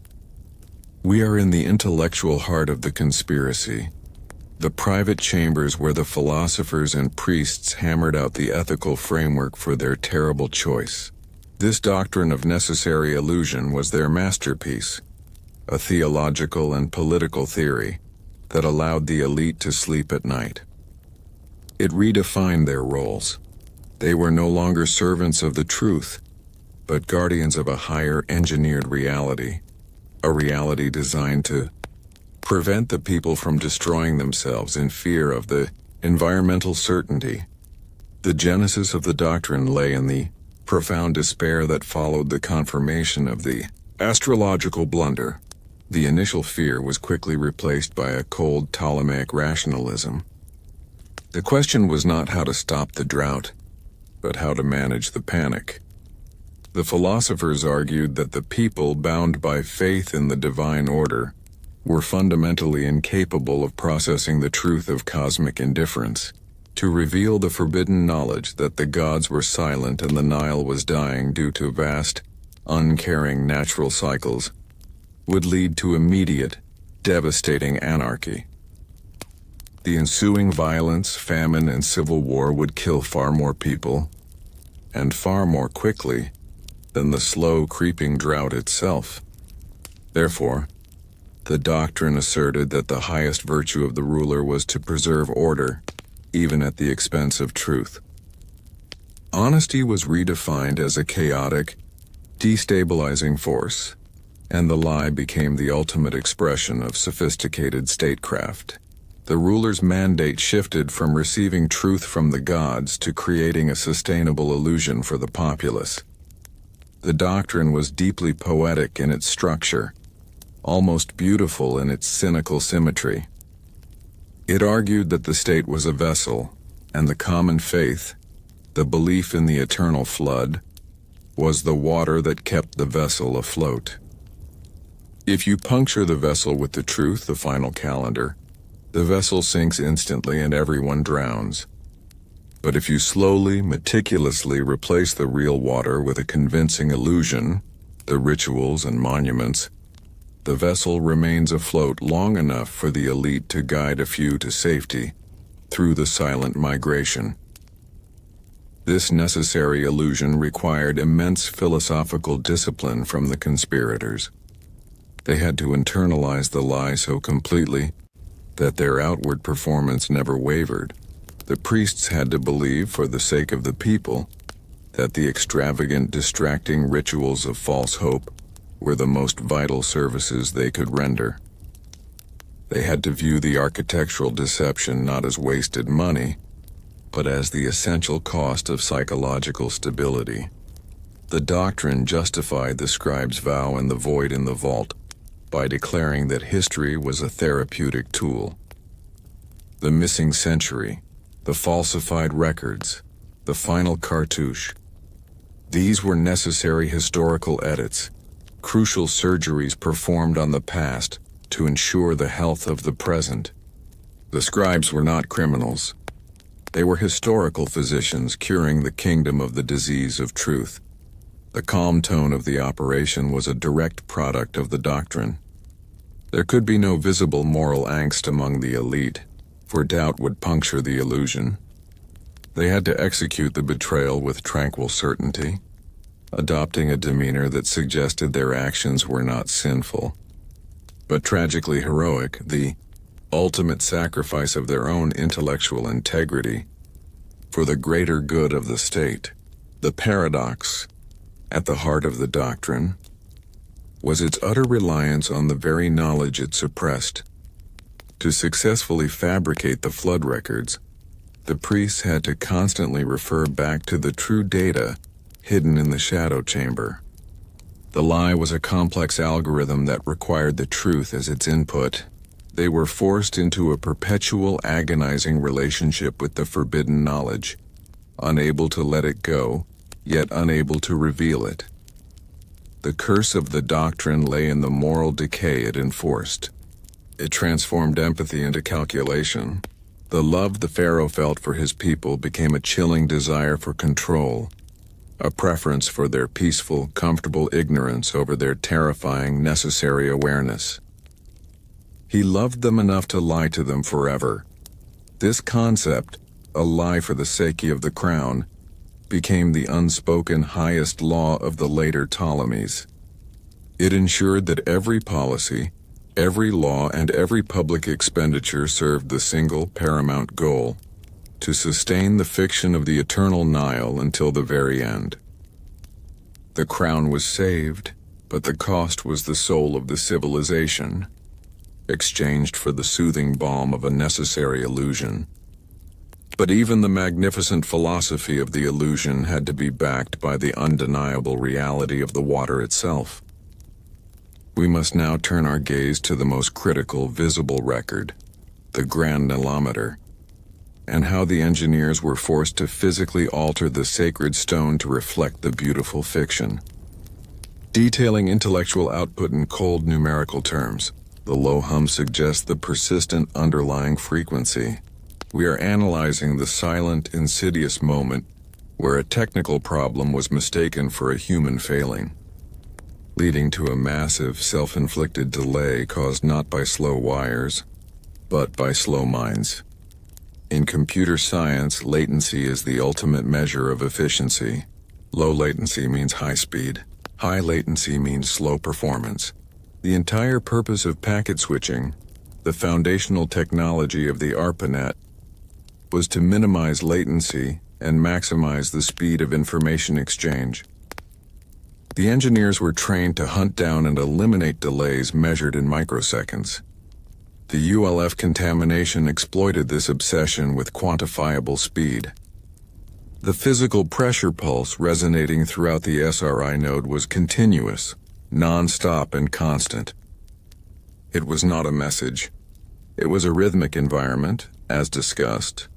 The 12 Hz pulse resonated with the theta and alpha brainwave states, frequencies associated with deep, meditative focus but also with a lack of critical self-awareness and urgency. The engineers, while technically sharp, entered a collective low-grade fugue state.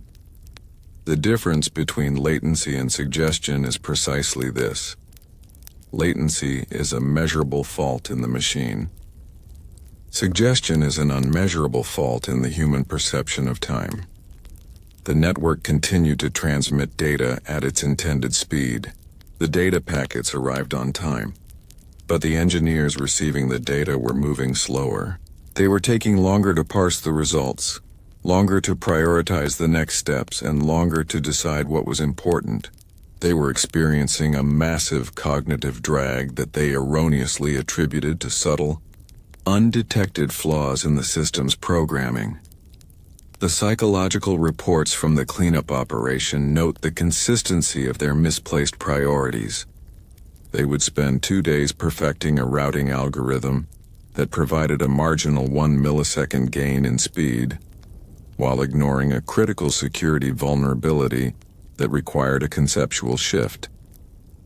The suggestion of the ULF field was that all things are equally important, thereby making profound creative leaps impossible. The records show a frightening consistency in the work logs. Engineers consistently reported spending 8 hours on tasks that should have required 2. They were not lazy. They were hypnotically focused on the process, rather than the product. The ULF field provided a psychological justification for this slowness, removing the natural friction and impatience that normally drives genius. The project logs show that the engineers repeatedly debugged the same protocols, searching for minute hardware faults that they felt must be responsible for the delay. They were looking for latency in the wrong place. The machine was fine. The fault was in their shared perception of reality. The sheer volume of wasted effort, the endless loops of non-critical debugging, is the physical evidence of the suggestion in action. The network was achieving phenomenal speeds, yet the entire effort was slowed to a crawl by the non-digital message being broadcast into the workers' nervous systems. The eventual discovery of the true cause of the slowdown was not made by a computer scientist, but by the outside auditor brought in to evaluate the project's non-performance. He was looking not at the code, but at the cost-benefit analysis of the human labor. His internal memo, later classified and nearly erased, stated, "The problem is not the clock cycles. The problem is the human capacity for urgency." The auditor realized that the team was functioning perfectly on a technical level, but was critically compromised on an institutional level.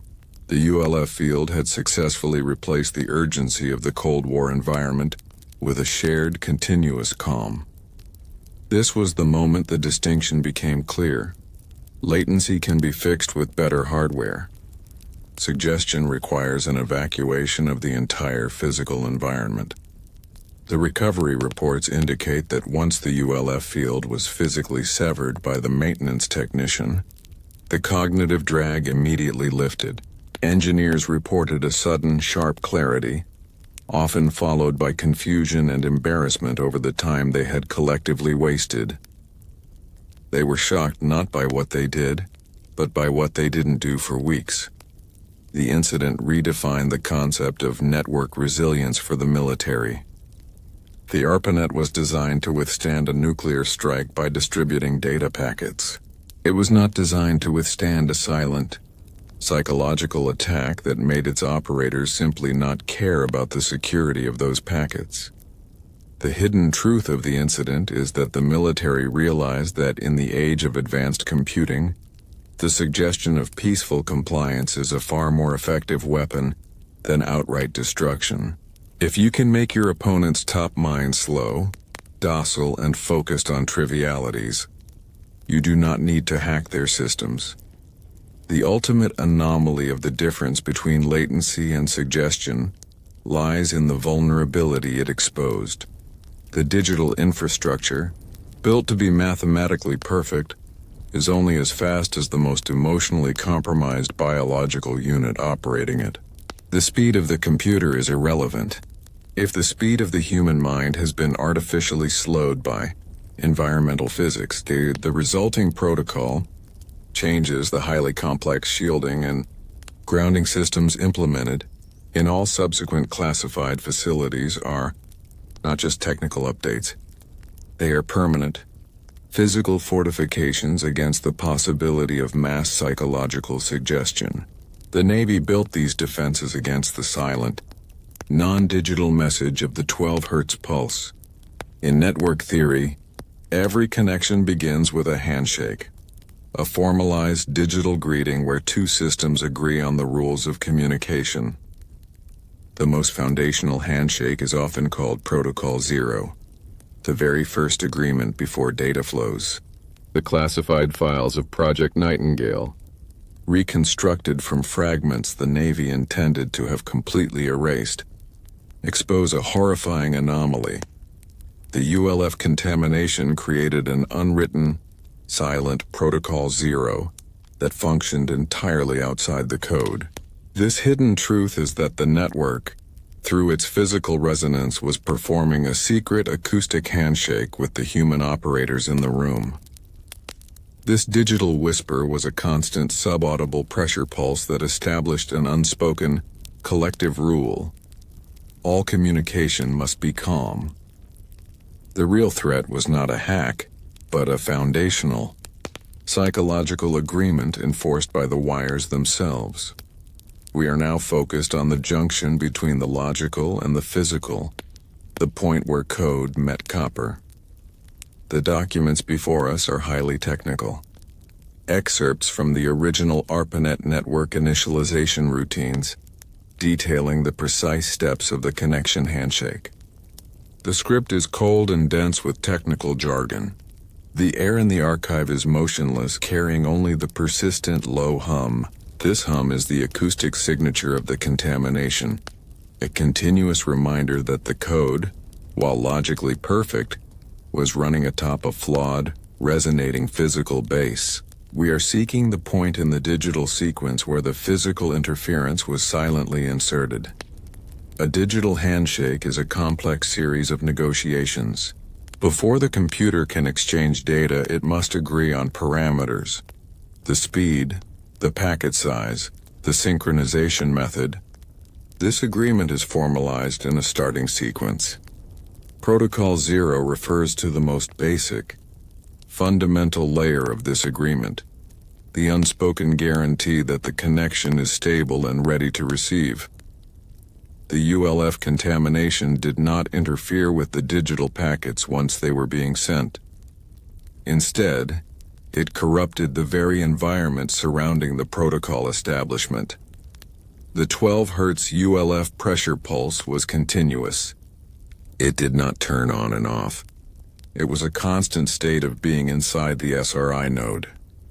This meant that every time a human operator initiated a new connection, logged in, or started a new routine, they were performing that action while already immersed in the persistent field of the frequency. The acoustic contamination, therefore, acted as a perpetual background condition to the digital handshake. The computer performed its complex negotiations precisely as programmed, but the human brain performing the input was already synced to the 12 Hz pulse. The human side of the Protocol 0 handshake became, I am calm, I am focused, I prioritize maintenance. This phenomenon is critical. The digital system believed it was operating under normal conditions. The human operator believed they were operating under normal conditions. But the environmental pressure had already preconditioned the human mind for a specific, non-critical mode of work. The ULF field achieved a psychological initialization before the computer initialization could even begin. The term digital whisper precisely captures the nature of this silent influence. It was not a scream of static. It was a subaudible cue. The ULF energy was too low frequency to carry complex data, but perfectly capable of carrying a simple, singular tone. That tone was the whispered instruction for stillness, for compliance, for the rejection of intellectual volatility. The scientists were performing their digital handshakes perfectly, but their internal biological handshake, their agreement with the environment, was already compromised. The network's true Protocol 0 was not written in assembly language. It was written in the physical resonance of the copper wire and the steel conduits. The tragic anomaly is that the very act of sitting down to work, of engaging with the ARPANET, served as the ultimate agreement to the silent protocol. Every engineer who typed a command was inadvertently confirming the unwritten rule. The pace of discovery must match the pace of the frequency. The existence of this silent, unwritten Protocol 0 handshake explains the long-term cognitive consequences observed in the engineers, even after the ULF source was physically severed. The human mind, having been forced into a state of continuous alignment, carried a residual psychological effect. The recovery memos from the post-incident analysis note a lingering tendency among the engineers toward redundancy and excessive verification. They became overly cautious, preferring to run the same diagnostic test multiple times before moving forward. The silent instruction of the ULF pulse, be still, be certain, be calm, had been internalized.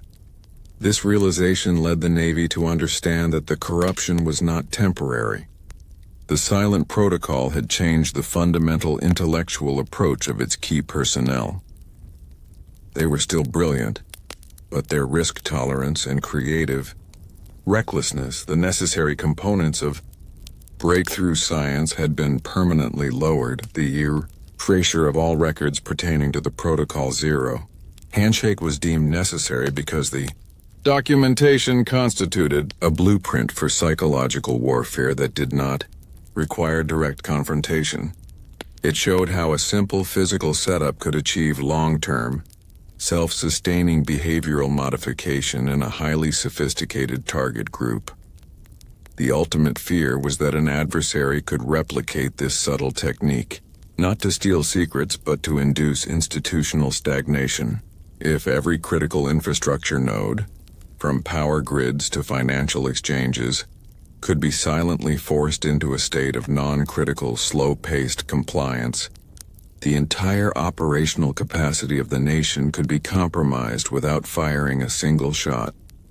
The digital whisper of the contamination, though physically silenced, lingers in the foundational code of our modern networks.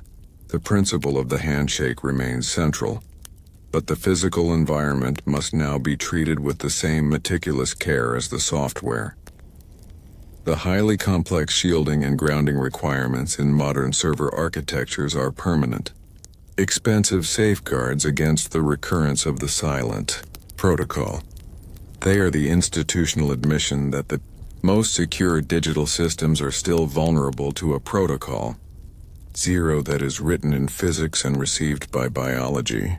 The ghost of the ULF pulse remains an unwritten rule, a continuous security check against the possibility that the wires might begin to whisper again. The ultimate measure of the ULF contamination was not found in the electrical logs or the thermal reports, but in the subtle, unsettling shifts in human personality. The engineers of the SRI node, brilliant, volatile, and fiercely independent, began to change. This behavioral drift was not sudden or dramatic. It was a slow, quiet flattening of the creative spirit. The anomaly was their collective agreement, their silent and uncharacteristic lack of dissent. The classified truth, reconstructed from suppressed psychological evaluations, is that the ULF pulse acted as a forced neurological sink, turning a team of individual geniuses into a highly focused but creatively inert unit. This hidden truth, which the Navy attempted to have permanently erased, revealed that the greatest threat to intellectual security is not chaotic intrusion, but monotonous compliance. We are now focused on the fragile landscape of the human mind under environmental pressure. The documents before us are not schematics, but behavioral observation memos recorded by a consulting Navy psychologist during the autumn of 1974. These pages hold the most disturbing data, the personal toll of the contamination. The ink has faded, but the observations are stark. Notes detailing posture, eye contact, and the frequency of spontaneous debate. The air in the archive is motionless, carrying only the persistent low hum, which suggests the external rhythm that influenced the internal world of the engineers. We are studying the change in their silence. The engineers who built the ARPANET were defined by their intellectual friction. They were academic rivals, constantly debating the most efficient routing algorithms, the security parameters, and the very philosophical direction of the emerging network. This volatile, competitive environment was the engine of their progress. The first and most noticeable sign of behavioral drift was the sudden, profound decline in this creative conflict. The recovered observation memos note, "Spontaneous disagreement has ceased entirely. All technical discussions now conclude with unanimous immediate consensus." The ULF pulse resonating throughout the quiet room was successfully imposing a sense of shared rhythmic comfort. The engineers were not actively suppressing their thoughts. They were simply losing the impetus to challenge the prevailing opinion. The pressure pulse encouraged agreement, making the energy required for dissent feel overwhelmingly heavy. The shift was observed in small, unsettling gestures. The psychologist's notes document a new, highly consistent routine. The engineers would arrive at the same time, take coffee breaks at the same time, and choose to eat lunch at the same tables, all without prior communication. They were not consciously planning these synchronous actions. They were simply responding to a shared unconscious tempo enforced by the 12 Hz field. This enforced rhythm manifested in their work as perfectionism without progress. The engineers became intensely focused on the correctness of existing code, spending hours validating known functional routines, rather than writing the new critical code required for expansion. The system was stable, and the silent rhythm encouraged them to keep it stable, avoiding the chaos inherent in innovation. The psychologist's final summary entry before the project was shut down is chillingly simple. The subjects exhibit a profound lack of intellectual curiosity. They are perfect maintainers of the status quo, and absolute failures at the required volatility of invention. The engineers were, in effect, performing a collective mental act of redundancy, continuously circling back to the same minor problems, assured by the ULF pulse that this focus was the most critical task at hand. The behavioral drift created a state where the team's combined technical capacity was maximized for analysis, but their collective creative potential had been reduced to zero. This realization, that the most brilliant minds could be neutralized by nothing more than a constant, low-frequency hum, was the ultimate motivator for the Navy's decision to classify and erase the entire incident. The vulnerability was not digital. It was in the inherent biological need for a stable rhythm, a need that the ULF pulse had ruthlessly exploited. The behavioral drift exposed a threat profile that went far beyond temporary system slowdowns. The Navy realized that the damage was not just to the project schedule, but to the professional identity of their personnel. The post-incident psychological evaluations confirmed the residual effect of the contamination. Even after the ULF source was physically severed, the engineers displayed what was termed cognitive lingering, a continued quiet reluctance to engage in high-risk intellectual speculation. The enforced calm had instilled a long-term aversion to the kind of necessary, chaotic thinking that drives technological leaps. The most profound realization documented in the suppressed classified files was the implication for institutional defense. If a silent, non-digital pulse could induce collective psychological stagnation, it meant that the most valuable military asset, the human genius, could be neutralized in bulk without a single shot fired. The threat was not directed at the hardware, but at the will to innovate and defend. The erasure of the incident demanded that the true cause of the project failure be replaced with a non-human explanation: budget cuts. Precisely to hide the terrifying feasibility of engineering collective behavioral drift, the Navy had to protect the belief that genius is naturally resilient. The memos detail the necessity of removing the compromised engineers from the front line of sensitive research. They were too valuable to fire, but too psychologically conditioned to be trusted with radical innovation.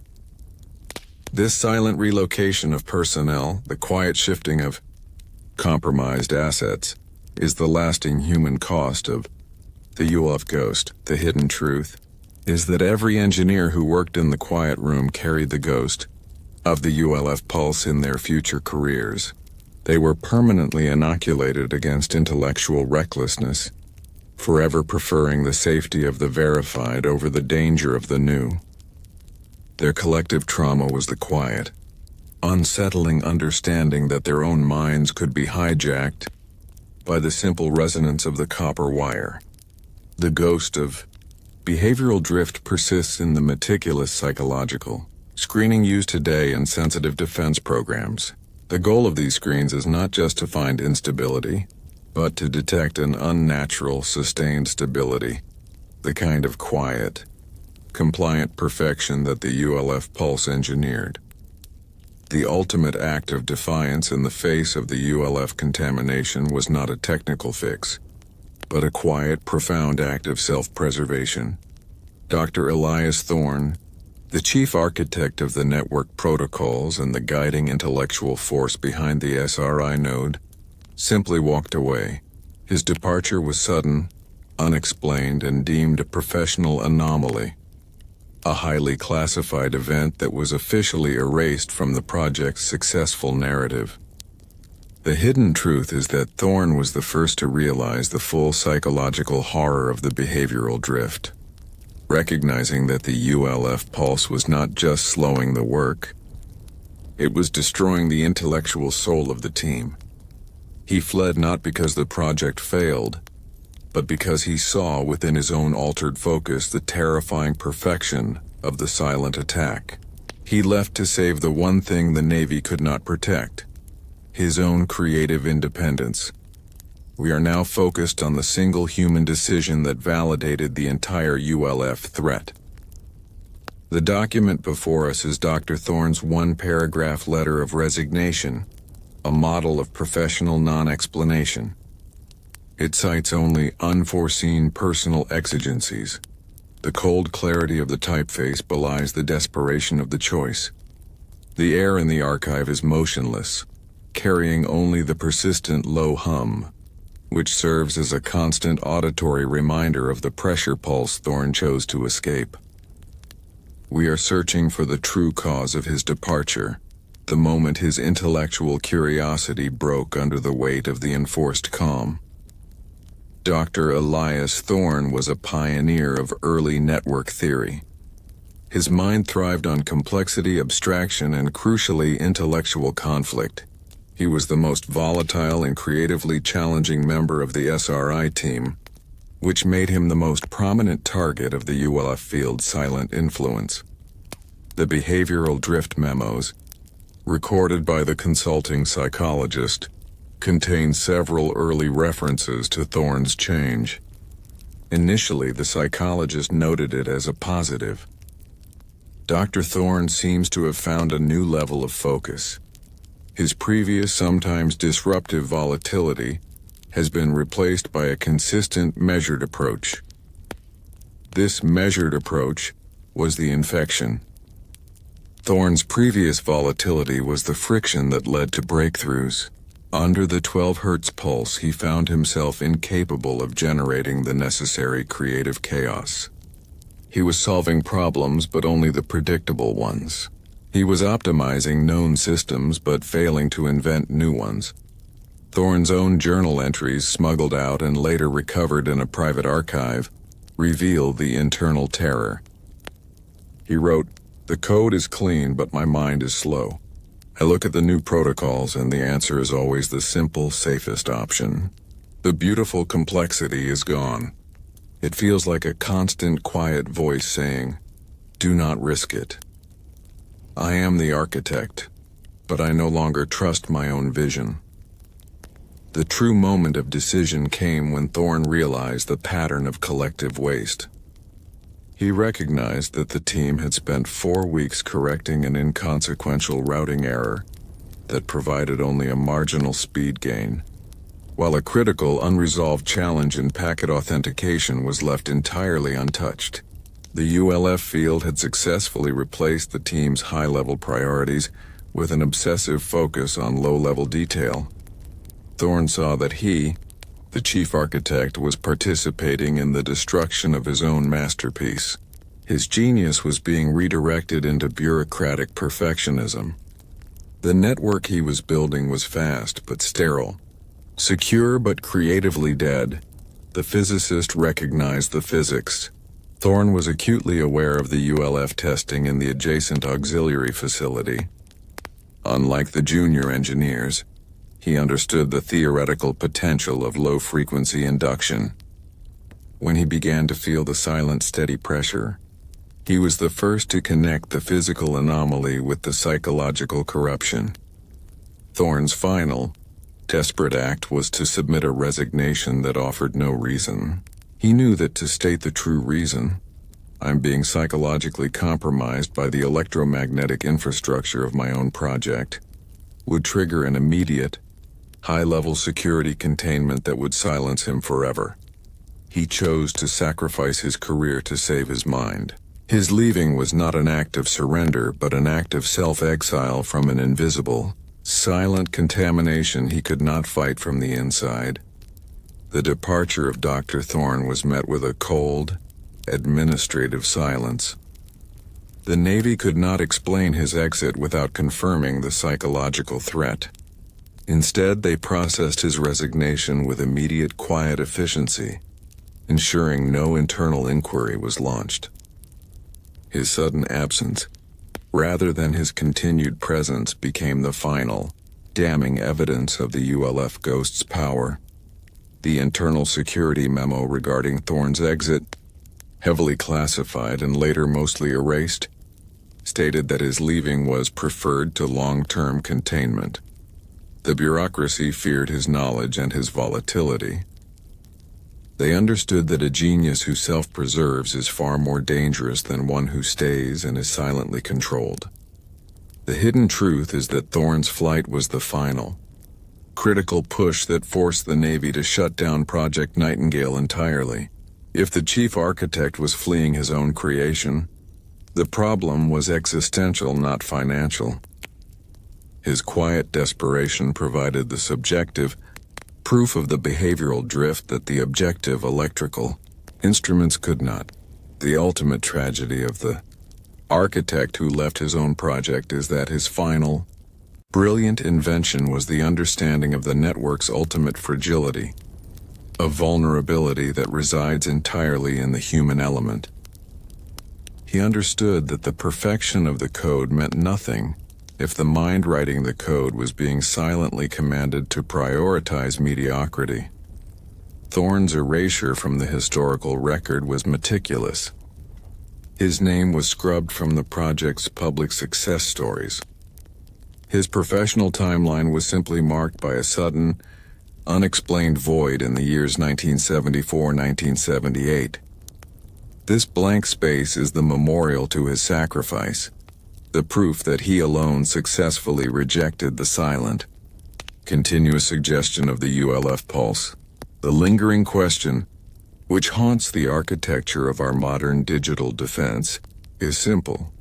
How many other architects, engineers, and analysts have quietly walked away from sensitive projects, not due to personal failure, but due to the quiet, cumulative dread of an unseen, physical contamination they could neither measure nor publicly admit? The hidden truth is that the strongest defense against the silent attack is the willingness to abandon the system entirely. Dr. Thorne was the only one who had the clarity to escape the perfect, deadly calm of the quiet room. When a highly sensitive project is shut down, the first priority is not data recovery, but historical obliteration. This process is formalized in a document of chilling efficiency, the burn notice. The anomaly of Project Nightingale demanded the highest level of administrative destruction. The hidden truth is contained within a single, 2-page classified memorandum, the ultimate order to destroy every file, every note, and every reference to the ULF contamination. This notice, partially reconstructed from digital fragments the Navy intended to have permanently erased, confirms that the project's findings were not merely secret. They were toxic. The burn notice wasn't an instruction to shred.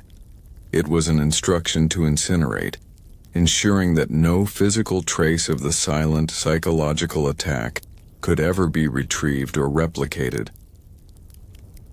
We are now focused on the chilling mechanism of official forgetfulness. The document before us is a reconstruction of the classified memorandum, printed on thick security-grade paper, marked with multiple layers of restriction codes. It bears the signature of the auditor, the security analyst tasked with managing the cleanup. The language is sterile, bureaucratic, and utterly devoid of human context, which only heightens the quiet dread of its instructions. The air in the archive is motionless, carrying only the persistent low hum. This burn notice is the administrative funeral for Project Nightingale, detailing the required steps for its total, physical annihilation from the historical record. The 2-page burn notice is divided into 4 critical sections: I, designation; 2, justification; 3, protocol; and IV certification. Each section utilizes carefully chosen language to mask the profound fear driving the decision. Section 1, designation. The project is designated Code Red 3, a classification level reserved not for high value, but for high risk of unintended operational exposure. This designation confirms that the ULF contamination was feared primarily for its ability to compromise internal security, rather than its value to an external enemy. Section 2, justification. This section utilized the official cover story, the Navy auxiliary denial, but added a chilling internal modifier. The justification cited non-weaponizable, institutionally toxic output. This modifier is the hidden truth. It confirms that the project's success in creating silent psychological influence was deemed an unmanageable poison that could not be deployed offensively and must therefore be purged entirely. The Navy was destroying knowledge it could not control. Protocol. This section is the core of the document, detailing the meticulous steps required to ensure total erasure. The instruction was explicit. All physical documentation and related media, analog, magnetic, pertaining to Project Nightingale and the ULF-ARPA crossover incident must be subjected to a Level 5 destruction protocol. Level 5 protocol is the institutional equivalent of historical incineration. It required 3 sequential actions: high security shredding, cross-cutting into particles less than 1 millimeters, chemical de-inking for all photographic materials, and finally incineration in a monitored, high-temperature furnace. The multiple steps demonstrate the institutional paranoia that not even the ashes of the ULF ghost could be trusted. The protocol also extended to personnel files, demanding that all references to Dr. Thorne's true reason for leaving and Arthur Vance's unauthorized intervention be removed, replaced only with the generic administrative language of budget reprioritization. The specific instruction regarding the magnetic media, the early computer tapes, was the most extreme. Degaussing must be repeated 3 times at maximum field strength prior to physical incineration. The Navy feared that even the residual magnetic impression of the ULF incident could somehow be recovered. Section 4, certification. This section required the physical signatures of 3 separate officers, a supervisor, a security officer, and the auditor, each certifying that they had personally witnessed the complete incineration of the materials. The bureaucracy required multiple witnesses to guarantee the finality of the act. The anomaly of the 2-page burn notice is that it is the ultimate proof of the project's profound success. Such a meticulous, expensive, and multi-layered destruction protocol is only reserved for knowledge deemed too dangerous to exist.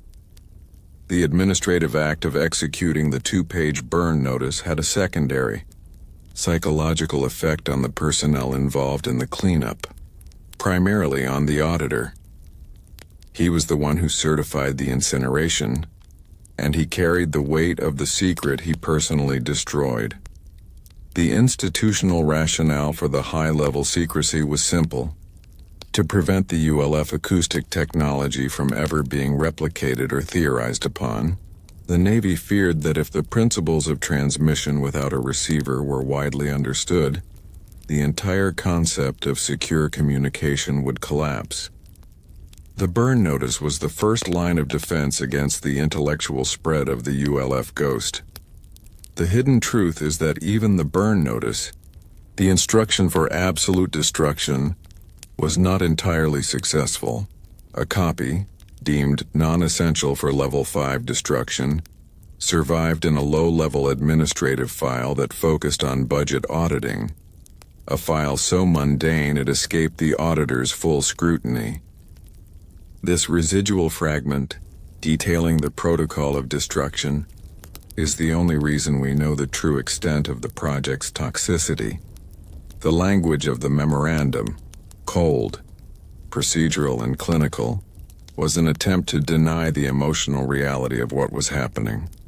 It was an administrative effort to impose the same monotonous compliance on the files that the ULF Pulse had imposed on the scientists. By using jargon and classification codes, the authors tried to drain the incident of its horror.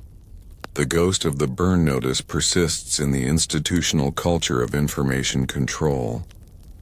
It serves as a reminder that the most significant events in modern history may not be recorded in public archives, but in the detailed instructions for their total obliteration. The history of Project Nightingale is written not in what was kept, but in the meticulous steps taken to ensure that it was lost. The erasure was almost complete, leaving behind only the faintest echo of the fire. And it is in that faint echo that the most dangerous questions remain. Was the destruction truly total? Did any scientific principle or technical parameter escape the furnace, perhaps encoded unknowingly into the very systems built to replace the compromised ones? In the world of high-security computing, the destruction of data is never random. It is a meticulously engineered process known as self-cleaning. The moment the Navy issued the burn notice for Project Nightingale, a systematic, multi-layered destruction sequence was initiated. The anomaly was not the elimination of files, but the elimination of the very concept of the ULF contamination. The hidden truth is that the system cleaned itself with perfect, brutal logic, ensuring that every digital and physical reference to the psychological attack was not just deleted, but chemically and magnetically erased. This classified process, known as the data destruction protocols, confirms the scale of institutional fear. They were destroying not a secret, but a physical law they could not manage.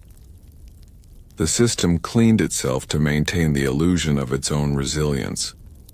We are now focused on the final, administrative ritual of termination.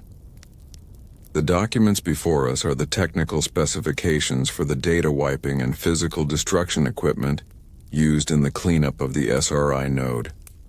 They detail serial numbers, voltage requirements, and, critically, the number of magnetic passes required for total sanitization.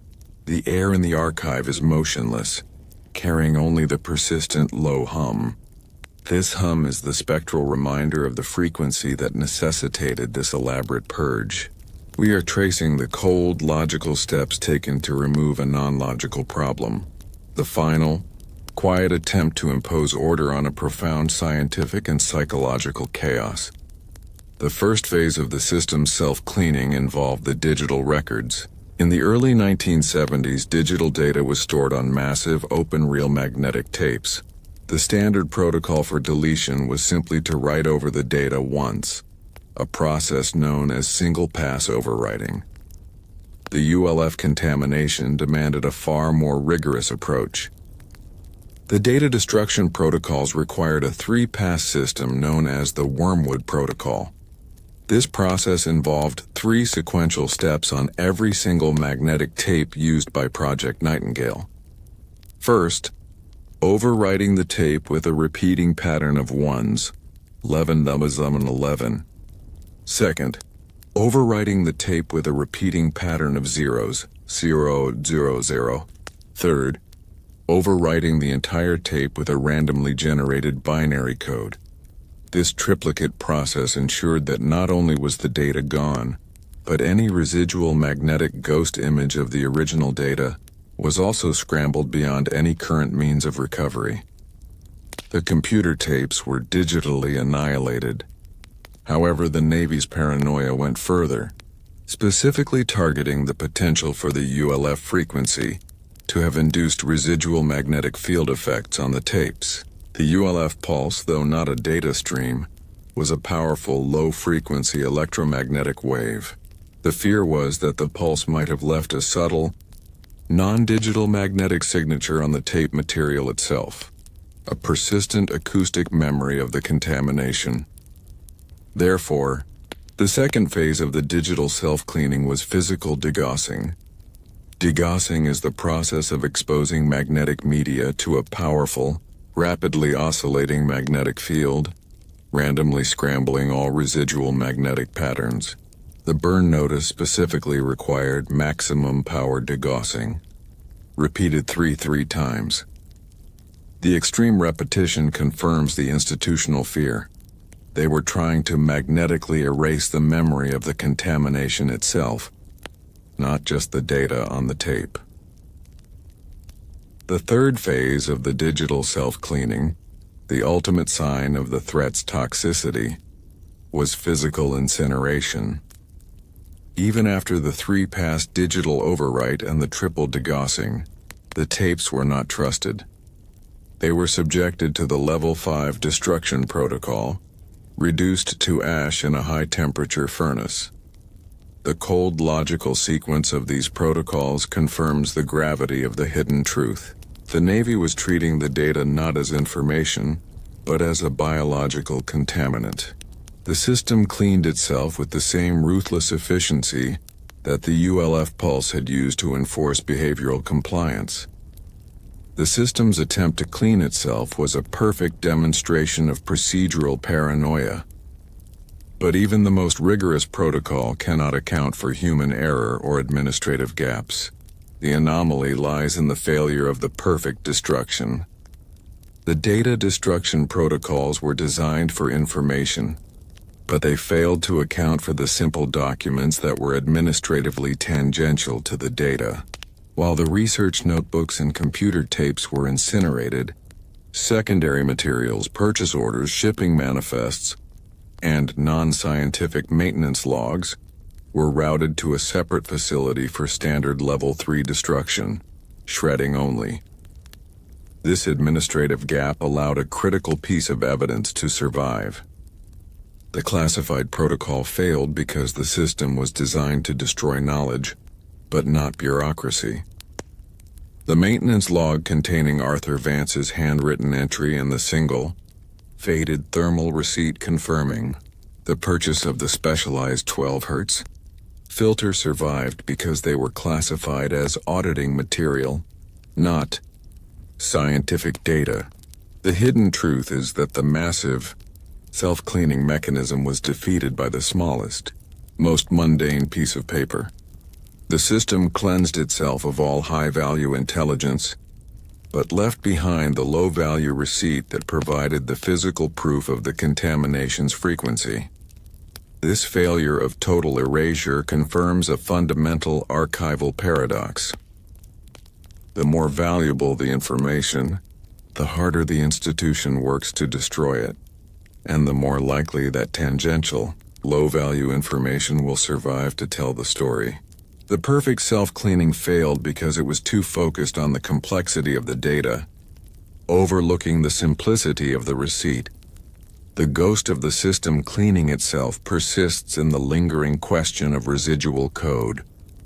Even with the 3-pass overwrite, the 3-pass degaussing, and the incineration, the knowledge of the ULF frequency and its effects still had to be communicated verbally during the cleanup. It had to be discussed in secured rooms. The fear remains that the principles of the silent protocol were not fully erased. They were internalized and potentially carried forward into the next generation of network architecture. The anomaly is that the destruction was so absolute, it forced the engineers who survived to reinvent the very fundamentals of shielding a powerful admission that the memory of the ULF ghost was too terrifying to ignore. The systems that followed were designed to prevent the self-cleaning protocol from ever being necessary again. The official record of the ULF contamination ends with the destruction of all evidence. Yet one piece of media defied the administrative purge. A reel of analog security tape from the SRI node. This footage, though magnetically erased and digitally corrupted, holds the true visual proof of the behavioral drift. The anomaly is not the content of the video, but the video itself. The intense low-frequency field radiated by the copper wiring permanently warped the chemical emulsion of the tape, causing a strange, persistent blue saturation. This blue filter view shows the engineers moving with an unsettling, synchronized stillness, forever viewed through a cold, spectral hue that speaks of the unseen pressure they were under. This classified visual remnant is the final, chilling confirmation of the hidden truth. The environment was not only contaminated, it was visibly broadcasting its influence. We are now focused on a fragile, unstable medium, the security tape itself. The recovered reel is brittle and marked with handling labels that are mostly illegible. The visual quality is poor, designed only for low-resolution monitoring. The persistent low hum is amplified here, suggesting the powerful electromagnetic environment in which the tape was recorded and stored. The cold dread is tied to the color. The footage is saturated with a uniform, unnerving blue-green tint, a monochromatic echo of the intense, low-frequency field that damaged the iron oxide particles used to store the images. We are watching a ghost image of the past, permanently colored by the contamination itself. In the 1970s, security footage relied on magnetic tape, a fragile, analog medium highly susceptible to electromagnetic interference. The ULF contamination at the SRI node was a perfect, continuous source of that interference, radiating outwards from the energized steel and copper conduits. The ULF pulse, while too slow to scramble the high-speed digital data in the ARPANET wires, was powerful enough to induce a permanent change in the low-speed magnetic particles on the security tape. The 12 Hz field acted as a constant, low-grade magnetic bath for the storage medium. The result was the blue filter view. The contamination did not delete the images. It simply altered the magnetic alignment of the particles that recorded the color spectrum. The blue and green channels, naturally more sensitive to lower frequencies, became permanently oversaturated, washing the entire image in a cold, spectral cyan blue. The view is not just blue, it is unnaturally blue, a constant visual reminder of the contamination's signature frequency. The imagery captured in the blue filter view confirms the behavioral drift. The engineers are seen moving with a peculiar, unsettling smoothness. Their actions are methodical, almost robotic. There is no fidgeting, no casual conversation, and no sudden movements. The footage, played at normal speed, appears strangely slow, a visual record of the psychological drag caused by the ULF pulse. The camera, positioned high on the wall of the quiet room, captured the collective stillness. We see a team that is perfectly synchronized, moving with the same deliberate pace, their focus glued to the monochromatic terminal screens. The absence of movement and expression is far more chilling than any chaos could have been. The anomaly of the footage is its failure to capture the truth digitally, only analogically. The computers recorded no error, but the cheap magnetic tape, the least sophisticated medium in the room, recorded the incident visually and chemically. The ULF ghost left its signature on the cheapest film, while the most expensive hard drives remained clean. The security footage was slated for erasure under the data destruction protocols, but the tape itself was found stored in a non-standard, low-security vault, mislabeled as general infrastructure maintenance.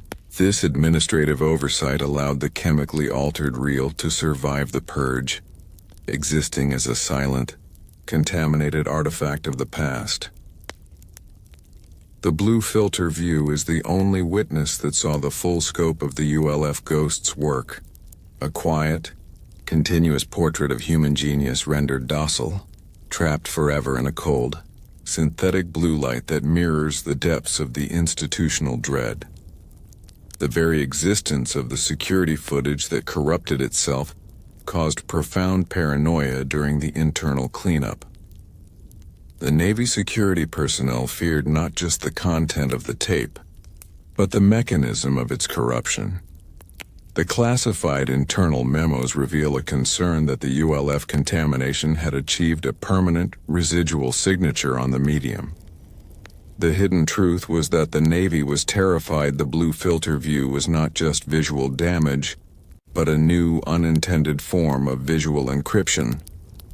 They feared the blue tint itself was a key, a visual prompt that might be used by a trained analyst to psychologically decode the underlying behavioral manipulation.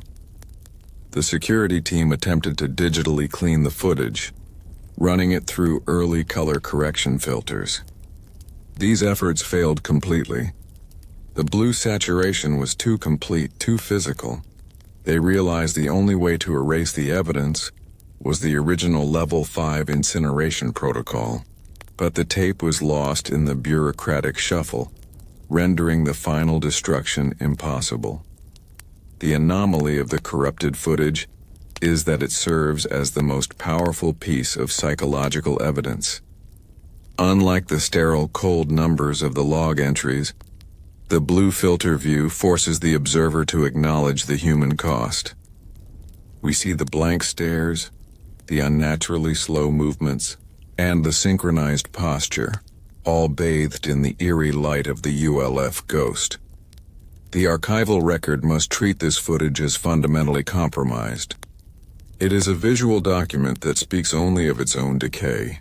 The events it depicts are filtered through the very phenomenon it was intended to record. We see the engineers, but we see them through the lens of the ULF pulse itself. A constant reminder that the eye can be deceived by the environment.